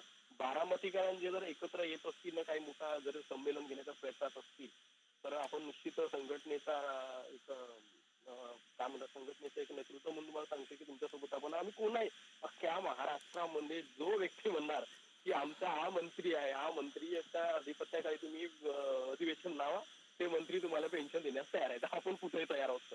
त्याच्यामुळे याच्यासाठी तुम्हाला वेगळं विचारायचीच गरज नाही. जिथं म्हणाल ती. मागच्या वेळेसाठी आम्ही तेच प्रयत्न करत होतो. शिवाजी सरांनी तेच सांगितलं की कोणीतरी यावा. आम्ही उद्धव ठाकरे साहेबांपर्यंत पोहोचलो होतो. त्याच्यानंतर काय म्हणतात आपले देवेंद्र फडणवीस यांच्यापर्यंत पोहोचलो होतो गोंदियाला लावण्यासाठी. पण दोन्ही वेळेचा विषय कसा झाला तर अधिवेशन लावण्याच्या वेळेला नकार आला ना सर. नाही जाहीर करतो म्हणल्यावर तुम्ही काय करू शकाल त्याला. नाही मग आपण अधिवेशन घ्या, तुम्हाला सर्वांना गोळ्या करा, तिथं भाऊ पैसे खर्च येण्या तुमचा खर्च आला, त्यानंतर पावत्या आल्या आणि मग नंतर काय होईल, काही तर सफलच लावणार. मग तेच तुम्ही जेव्हा घरी जाता आणि मग एवढं मोठं अधिवेशन असफल झालं. म्हणून सफलतेच्या दृष्टीने होत असेल तर भविष्यात होणार अधिवेशन, नाही तर नुसते पैसे. बाकी आता मी संघटना टीका टिकून नाही करत, पण ज्या संघटना नुसतं काहीतरी मुद्दे घ्यायचे आणि अधिवेशन लावायचं आणि मग गुंडाळून पैसे गोळा करायचं, अशासाठी आपलं अधिवेशन बहुतेक आपली संघटना कधीच लावणार नाही. जुनी पेन्शनचं काहीतरी भेटत असेल तसं लावणार, हे निश्चित आहे. तर अजून काय असेल तर सांगत तर आपण निश्चित त्यावर चर्चा करू. दुधे सर, कसं होतंय माहितीये का, ज्याच्या हातात सत्ता आहे आणि तोच राजा झालाय ना. हॅलो कसं झालं माहितीये का प्रवीण सर, प्रश्न घेऊया अगोदर आणि आपण चर्चा करूया, नक्कीच करूया चांगल्या पद्धतीने. फक्त प्रश्न जर असतील तर तो एक मुद्दा क्लिअर करूया, नसेल तर मग जनरल चर्चा. आणि विशेषतः तुमच्या संघ उलट आम्हाला बोलायचंय, कारण विषय तिथपर्यंत आलेला आहे आता आणि तो पुढे घेऊन जाण्याचं काम आता तुम्हाला ग्राउंड लेवलला करायचंय, म्हणून तुमच्याशी बोलायचे. अगोदर बाकीचे मुद्दे होऊ द्या. आता कोणाचे प्रश्न आहेत का, ते प्रश्न तेवढे घ्या अगोदर. प्रश्न नाहीत असं दिसतंय एकंदरीत. कमेंट बॉक्स वाचता बरं का. नामदार सर, आपली जवळजवळ 76 संख्या आता 50 वर यायला लागली. वेळेचं आपण ठेवलं पाहिजे. आज जवळजवळ आता 2.25 तास आपण एकमेकांशी चर्चा विनिमय करतोय. अगदी 2 मिनिटांमध्ये कोणाचे काही प्रश्न अद्यापही बाकी असतील तर त्यांनी मांडावेत, अन्यथा आलेल्या मान्यवरांचं आपण आभार प्रदर्शन घ्यावं. संतोष सर बोलू का? शेवटचा प्रश्न गणेश जगदाळे यांचा शेवटचा प्रश्न काय आहे तो बघूया. आणि इनामदार सर एक मिनिट, मला एक विषय असा विचारायचा आहे संतोष सरांना, की मला ग्रुपवरती दिसलंय की बऱ्याच जणांचं म्हणणं आहे की हिशोब मिळाला. हिशोब मध्ये संतोष सर सहज हिशोब मिळालाय का पुण्यामध्ये? जून 2020 पर्यंत होता. आपल्या जिल्हा परिषद मध्ये जे कार्यरत कर्मचारी होते, आवाज येते, सुरुवातीपासून जिल्हा बदलीने जे गेलेले आहेत आणि जे सुरुवातीपासून 2016 पासून आपल्यात कार्यरत होते, या सर्व कर्मचाऱ्यांचा हिशोब आपल्याकडं दिला गेलेला आहे. दुसरी गोष्ट, जे जिल्हा आउटने आपल्याकडे कर्मचारी आले त्यांची नुकतीच खाती आता सध्याच्या कालावधीमध्ये 2017 नंतर काढलेले आहेत. सप्टेंबरच्या अगोदर 1 ऑगस्ट आणि सप्टेंबरच्या दरम्यान जी काढलेले आहेत त्यांचे एक महिन्याच्या हिशोबाचे स्लिप राहिलेले आहेत. बाकी सर्व हिशोब दिलेला आहे. तर आता मी बोलतो तसा हिशोब मिळाला का बघा, म्हणजे तुमचा नाही मुद्दा क्लिअर होणार. बऱ्याच जिल्ह्यामध्ये हा प्रॉब्लेम आहे, हिशोब मिळाला म्हणतात तो खूप गोंधळाचा विषय आहे. मी बोलतो तसा हिशोब मिळाला होता बघा. तर 2006 पासून जॉईनिंग सुरू झाले कर्मचाऱ्यांचं, ठीक आहे, आपल्या शिक्षकांच्या पकडूया. 2009 पासून जवळपास कपाती होतात. 2010 पासून आहेत ऍक्च्युअल मध्ये, कारण की ते GRVR आला सुरू झाला. तर 2010 ची एक पहिली पावती, त्याच्यामध्ये तुमची पूर्ण जमा रक्कम, शासनाची जमा रक्कम, व्याज एवढी रक्कम झाली. तर 2011 मध्ये काय होणार सर? ऐका ना सर, मी टोटल सांगतो, मग असं मिळालंय का ते मला सांगा. आणि मग 2011 मध्ये काय होणार? ही सर्व जमा रक्कम जी आहे 2010 ची, ती 2011 मध्ये ओपनिंग बॅलन्स दाखवणार. मग 2011 ची पूर्ण तुमची जे कपात होते ती रक्कम येणार. मग त्याच्यामध्ये ही 2010 ची बेरीज होणार आणि बेरीज झाल्याच्या नंतर त्याच्यावरती व्याज. अशाच पद्धतीनं पुढचे महिने, त्यामध्ये शासन वाटा, तुमची कपात, त्याच्यामध्ये शासनाचा वाटा जमा होत जाणार, व्याज येणार. ही झाली ही रक्कम ओपनिंग बॅलन्स होणार 2013 मध्ये. त्याच्यामध्ये त्या वर्षीच जी रक्कम आहे काय म्हणतात त्यांना, कपात रक्कम जमा होणार, शासन वाटा टाकणार, व्याज मिळणार पूर्ण रकमेवरती. याला म्हणतात चक्रवाढ पद्धतीने व्याज मिळणे एक. आणि दुसरी गोष्ट, प्रत्येक महिन्याचा मिसिंग क्रेडिट नावाचा एक शब्द आहे, तो लक्षात घ्या. म्हणजे एखाद्या महिन्यामध्ये काय होतं, एखाद्या कर्मचाऱ्यांचे 12 महिन्याचे कपात होत आहे आणि 2-4 महिने कपात होते पगारातून, पण त्याचे 2-4 महिन्याचे पैसेच गायब होतात. जनरली त्याचे इन्कम टॅक्सचे जे त्यांनी जे पावत्या इन्कम टॅक्स आपण भरतो त्या हिशोबाशी त्याचा हिशोब जोडला आहे का प्रत्येक कर्मचाऱ्याची हा. आणि सरते शेवटी एकच गोष्ट बोलेल की हे सारं गोळा बेरीज करतात, त्याला R3 म्हणू आपण. हा R3 किमान 2019 मार्च पर्यंत, आता पत्र आलंय म्हणून चालू आता इथं, नाहीतर आपण 2020च म्हणणार होतो मार्च, तर हा पर्यंत मिळाला असेल 100%, तर त्याला म्हणूया आपण हिशोब. असं काही आहे का? आमच्याकडची परिस्थिती एक समजावून घ्या. पुणे जिल्ह्यामध्ये 2009 पासून साधारणपणे 2013 पर्यंत फक्त इंदापूर तालुका आणि जुन्नर तालुक्यात असं एक दोन तालुक्यामध्ये फक्त कपात सुरू होती. साधारणपणे एक जी कपात झाली ती कपात पूर्ण BDOच्या अकाउंटला तिथं स्थिर होती. जिल्ह्याकडे कपात कोणत्याही स्वरूपामध्ये वर्ग केलेली नव्हती. ज्या कपाती झाल्या BDOच्या अकाउंटला असल्यामुळं त्या कपाती परत कराव्यात अशी आम्हीच मागणी केली आणि तो सर्व पैसा आम्ही परत घेतला रोख स्वरूपामध्ये. दुसरा मुद्दा असा झाला की 2013 साली पुन्हा कपातीला सुरुवात झाली एका पत्राच्या आधारे. 6 महिने संपूर्ण जिल्ह्यामध्ये कपात झाली आणि कपात झाल्यानंतर आपल्याकडं कपात थांबवण्याबाबतीतले वारे व्हायला लागले. तिथं 6 महिने कपात झाल्यानंतर अचानक यांनी स्वतःहून कपात थांबवलेली होती त्या दरम्यान. आणि 2016 जानेवारी 2016 पासून पुन्हा कपात सुरू झाली 2 हप्त्यामध्ये. सप्टेंबर 2017 पर्यंत 2 हप्त्यामध्ये कपात सुरू झाली. एक चालूचा हप्ता आणि एक पाठीमागचा हप्ता, अशा पद्धतीची कपात सुरू झाली. त्या कपातीचा पूर्ण हिशोब दिलेला आहे. फक्त जे 6 महिन्याची कपात झालेली होती त्या कपातीचा जिल्ह्यात बाकी आहे. आणि त्या ज्या अगोदरचे कोणत्याही प्रकारचे कपात आमच्याकडं ऑन डॉक्युमेंट जिल्हा परिषदला वर्ग झालेला नाही किंवा त्याचं शेड्यूल वर्ग झालेलं नाही. त्याच्यामध्ये आपल्याला ती हिशोब मिळण्याचा काही राईट राहत नाही. तो त्या पद्धतीचा पेंडिंग अवस्थेमधला हिशोब होता, तो काही जणांनी रोख स्वरूपामध्ये घेतलेला आहे. आता ती 6 महिन्याची बाकी सगळे हप्ते आमचे जमा दाखवत आहेत, सांगताय ना पर्यंत त्या पद्धतीनं साधारणपणे कर्मचाऱ्याचे 2 ते 2.5 लाख रुपये प्रत्येकाच्या खात्यावरती आता सध्या दिसत आहेत DCPच्या. परंतु 2000 सप्टेंबर 2000 मध्ये आम्ही न्यायालयाच्या आदेशाचं पत्र जोडून संघटनेची ताकद वापरून कोणत्याही कर्मचाऱ्याचा 1 रुपया न घेता शासनाला आपल्या जिल्हा परिषदला सर्व कर्मचाऱ्यांची कपात बंद करण्यात यावी. आमचे सर्व हे सभासद बंधू आहेत, यांची कपात थांबवावी. 17 सप्टेंबर पासून आमची कपात पूर्णतः बंद आहे, आज अखेर बंद आहे. सर संतोष सर, तुम्ही जेवढं सांगता त्यानुसार त्याला हिशोबच नाही म्हणत. एक तर एवढी साधी गोष्ट आहे हो, आपण एखादे अकाउंट ओपन करतो तर त्या वर्षीची तेवढी रक्कम झिरो असेल तर झिरो तर दाखवते आपल्या खात्यामध्ये, पासबुक मध्ये 0 तर दाखवायला पाहिजे. तो तुम्ही जो म्हणला ना तो टोटल गोंधळ आहे. तो गोंधळाला तर तुम्ही पैसे घेतले ना, खूप धन्य झाले. काऊन पैशाचा व्हिडिओ भरून द्या तुमचे, नाही तर आता घेतले तर घेतले, आता जाऊ द्या. त्याच्यामध्ये नुकसान मी कसं म्हणून सर बघा, कधी कधी असं नाही, आता संघटना सोडून विचार करा काय काय बाबीचा मुद्दा तो नाहीये. त्यावेळेस महाराष्ट्रात कोणत्याही ठिकाणी कपात सुरू नव्हती, आपल्याकडे चालू होती. आम्हाला असं संतोषदा तुम्ही केलं त्यात चुकीचं काहीच केलं नाही, परंतु जो अधिकारी हे पैसे वापस देतोय ना त्याला योजना किती समजली? हा, शासनाचे GR काय बोलतायत? सर तुमचा मुद्दा नाहीच आहे हो. तुम्ही नका की तुम्ही असो की कोणी असेल तर तुमच्यातले 2 लोक असतील कोणत्या संघटनेत त्यांनी केला हा सर्व शासनाने केला म्हणायचं.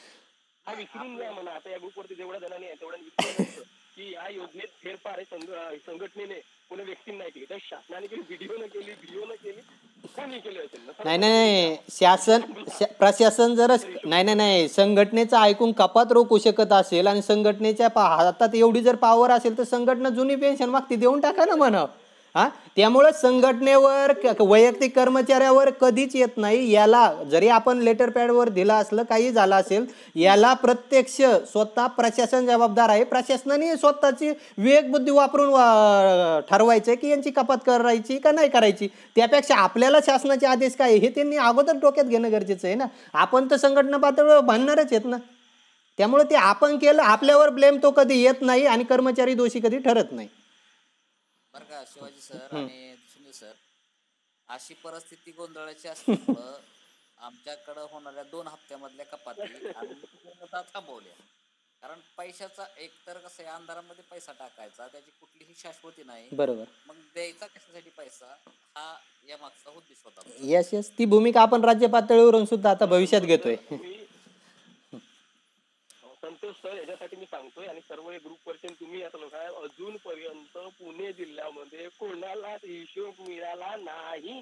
तुम्ही जो हिशोब मध्ये तुटकी पावतीला हिशोब बिलकुल म्हणायचं आहे. मी मागे सर होते, मी त्यांच्या जिल्ह्यात बोलतोय बाबा, त्यांच्या जिल्ह्यात सुद्धा हिशोब मिळाला नाही. आजपर्यंतचा अनुभव बघतो मी, लातूर जिल्ह्यात हिशोब मिळाला नाही आणि आता पुणे जिल्ह्यात सुद्धा हिशोब कुणालाच मिळाला नाही. सर हा भ्रम पाडून ठेवलोय आपण. त्याच्यामुळे याच्या पूर्वी बोलत असताना हिशोब नाही मिळाला असं म्हणत असतो. हिशोब नव्हे. कोणते जिल्हे आहेत तिथे 2011 पासून मिळालेला आहे? मिळालेला ना तर 2020 पर्यंतचा पूर्ण हिशोब एकही नाही मिळणं एकही जिल्हा नाही आहे सर. आणि जर म्हणत असाल 2014चा आहे का हिशोब, तर 2020 चालू आहे नाही. यस आपल्याकडे जे आढावा घेतलेला आहे ना आपण, त्यामध्ये 22 जिल्हे समोर येतं. कागद माझ्या जवळ आहे, एकाचाही हिशोब पूर्ण नाहीये. ठीक आहे, घ्या. आणखीन काही शंका कोणाची असते तर उपस्थित करा. वेळ पुढे चाललेला आहे. ठीक आहे, गणेश जगदाळे बोलतोय. हा बोला. सर बोला. तर मी गणेश जगदाळे बोलतोय. माझा खुडे साहेबांसाठी प्रश्न आहे. सर, मी कोर्टामध्ये 5 वर्ष सर्व्हिस केलेली आहे, चतुर्थ श्रेणी म्हणजे पदावर, आणि मी आता इकडे शिक्षण सेवक म्हणून रत्नागिरी जिल्ह्यामध्ये कार्यरत आहे सध्या. तर माझे म्हणजे अगोदर आमच्या इकडं DCPS किंवा NPS पण तिकडे लागू होतं.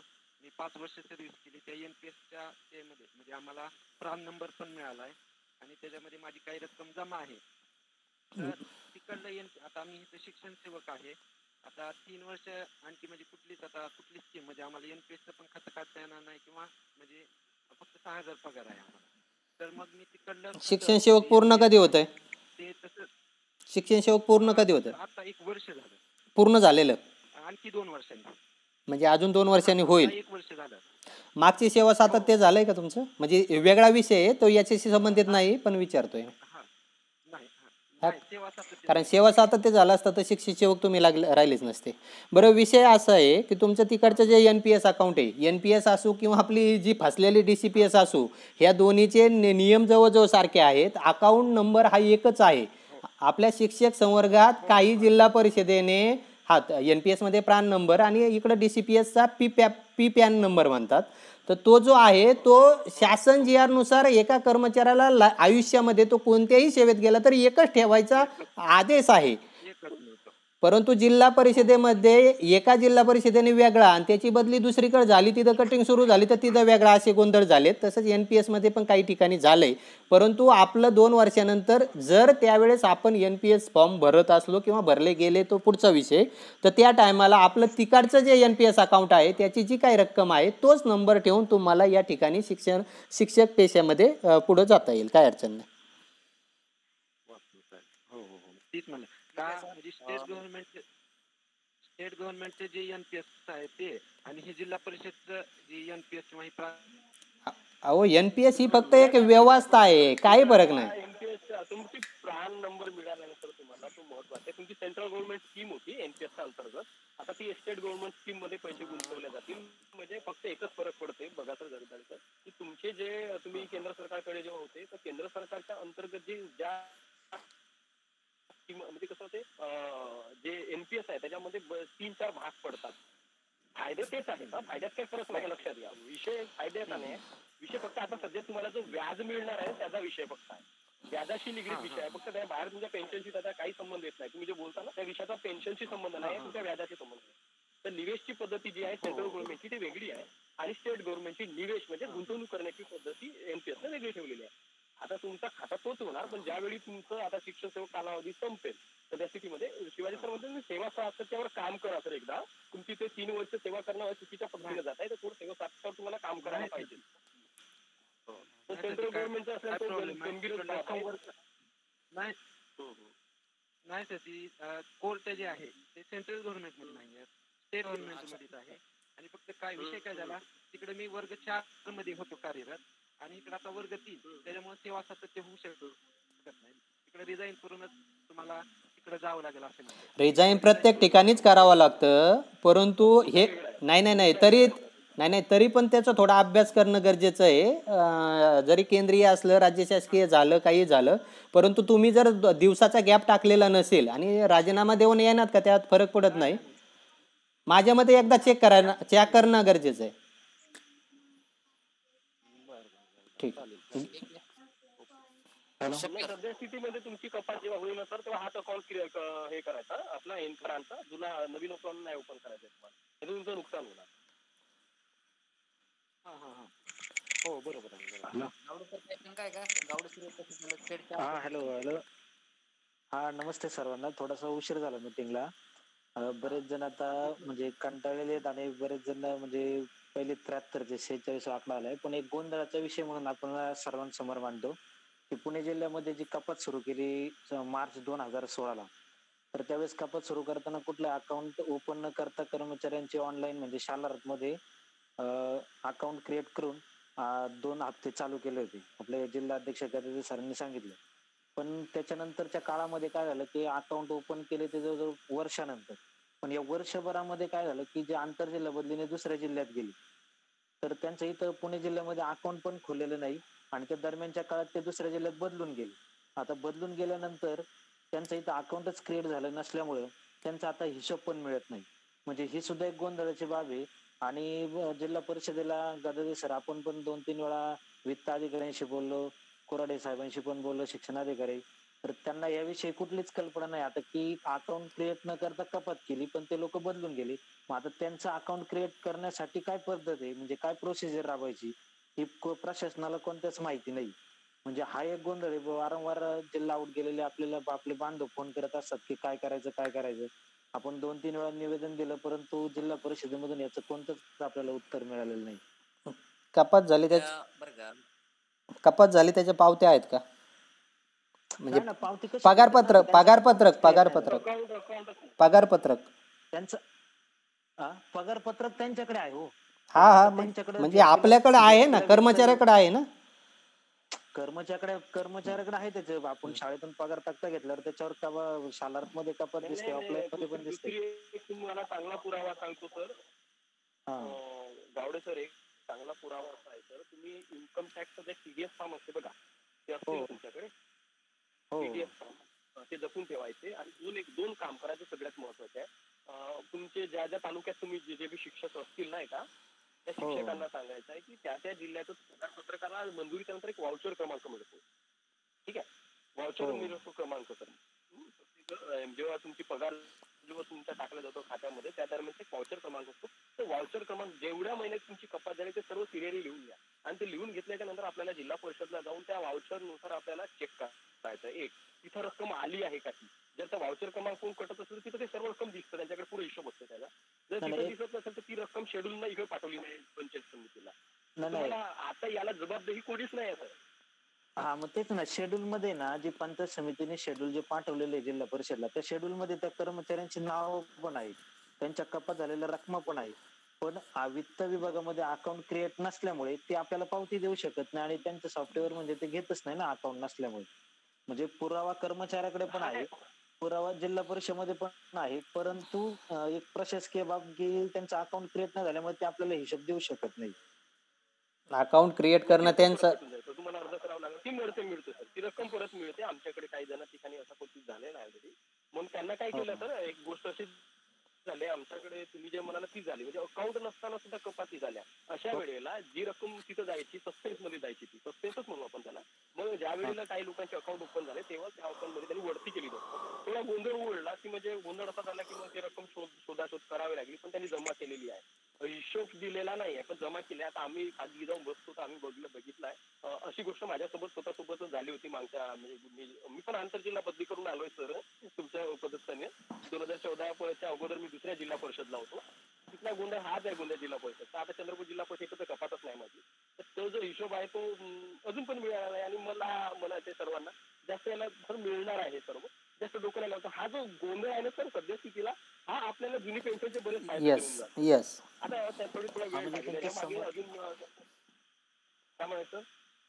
हॅलो, हा म्हणजे हे जे आपण जुनी पेन्शन मागणी करताना किंवा आता NPS ला विरोध करताना जे गोंधळ शासनासमोर आपण मांडतोय, म्हणजे त्याच्यामध्ये हा सुद्धा एक प्रचंड मोठा गोंधळ आहे. नक्कीच. दोन मुद्दे आलेले उत्तर देऊ शकत. गावडे सर, तुमच्याकडून 2 मुद्दे आलेत. हा एक हिशोबाचा आला आणि मागाशी व्हिडिओचा जो आलाय, तर हे मुद्दे आपण राज्य पातळीवर घेऊया, काय अडचण. आणि सर दुसरं एक असं आहे की मी ठाणे जिल्ह्यामध्ये होतो आणि 2009 म्हणजे जो शासन निर्णय आला त्याच्यानंतर एक 2 ते 3 महिन्यातच ठाणे जिल्ह्यामध्ये कपातीला सुरुवात झाली. त्यांनी अगदी म्हणजे 3 महिन्यानंतर जी कार्यवाही करताना सेम पुण्यासारखं केलं, परंतु एक 4 ते 5 महिन्यातच त्यांनी अकाउंट क्रिएट केले.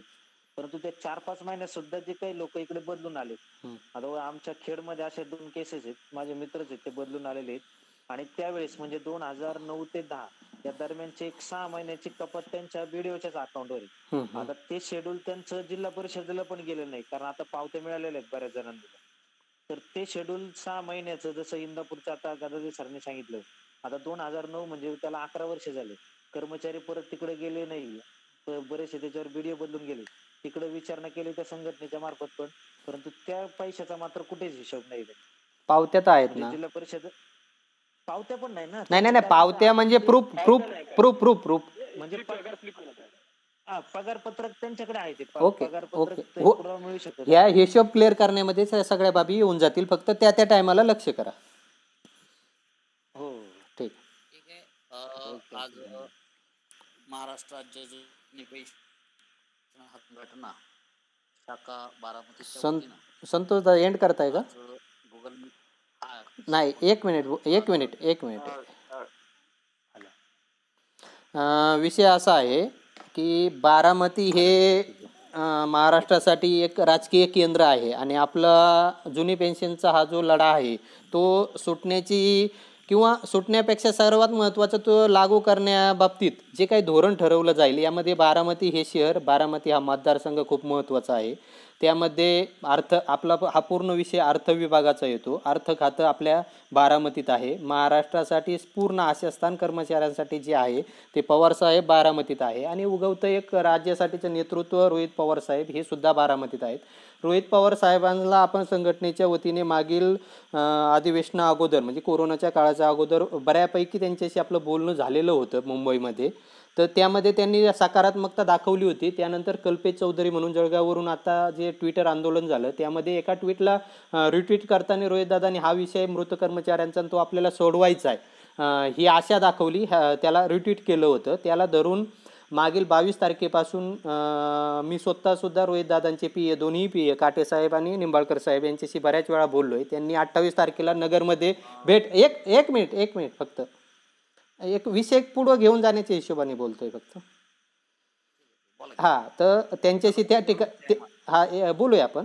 तर त्यांना 28 तारखेला भेटल्यानंतर तिथं थोडं त्यांचं जे राजकीय त्यावेळेचं 2-3 दिवसाचं वातावरण होतं फडणवीस साहेबांचं त्यांचं, त्यावरून जास्त चर्चा झाली नाही.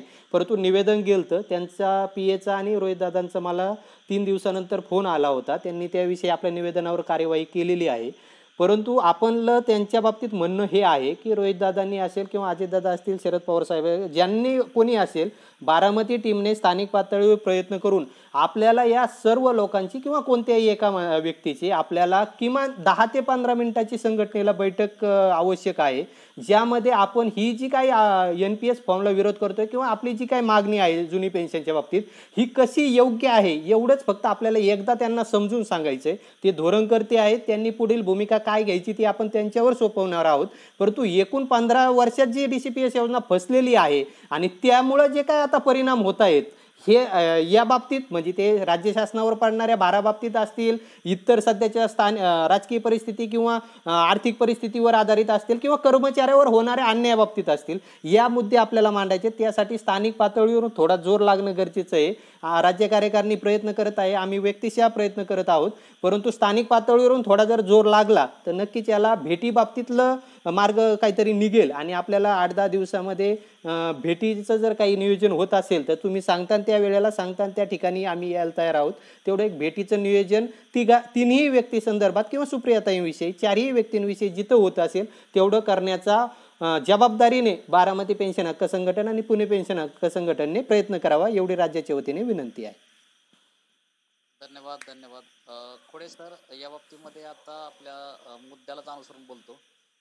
परवाच पुणे जिल्हा परिषदला मी उपस्थित होतो. त्या ठिकाणी रोहितदादा पवार ही जिल्हा परिषदला काही कामानिमित्त आलेले होते.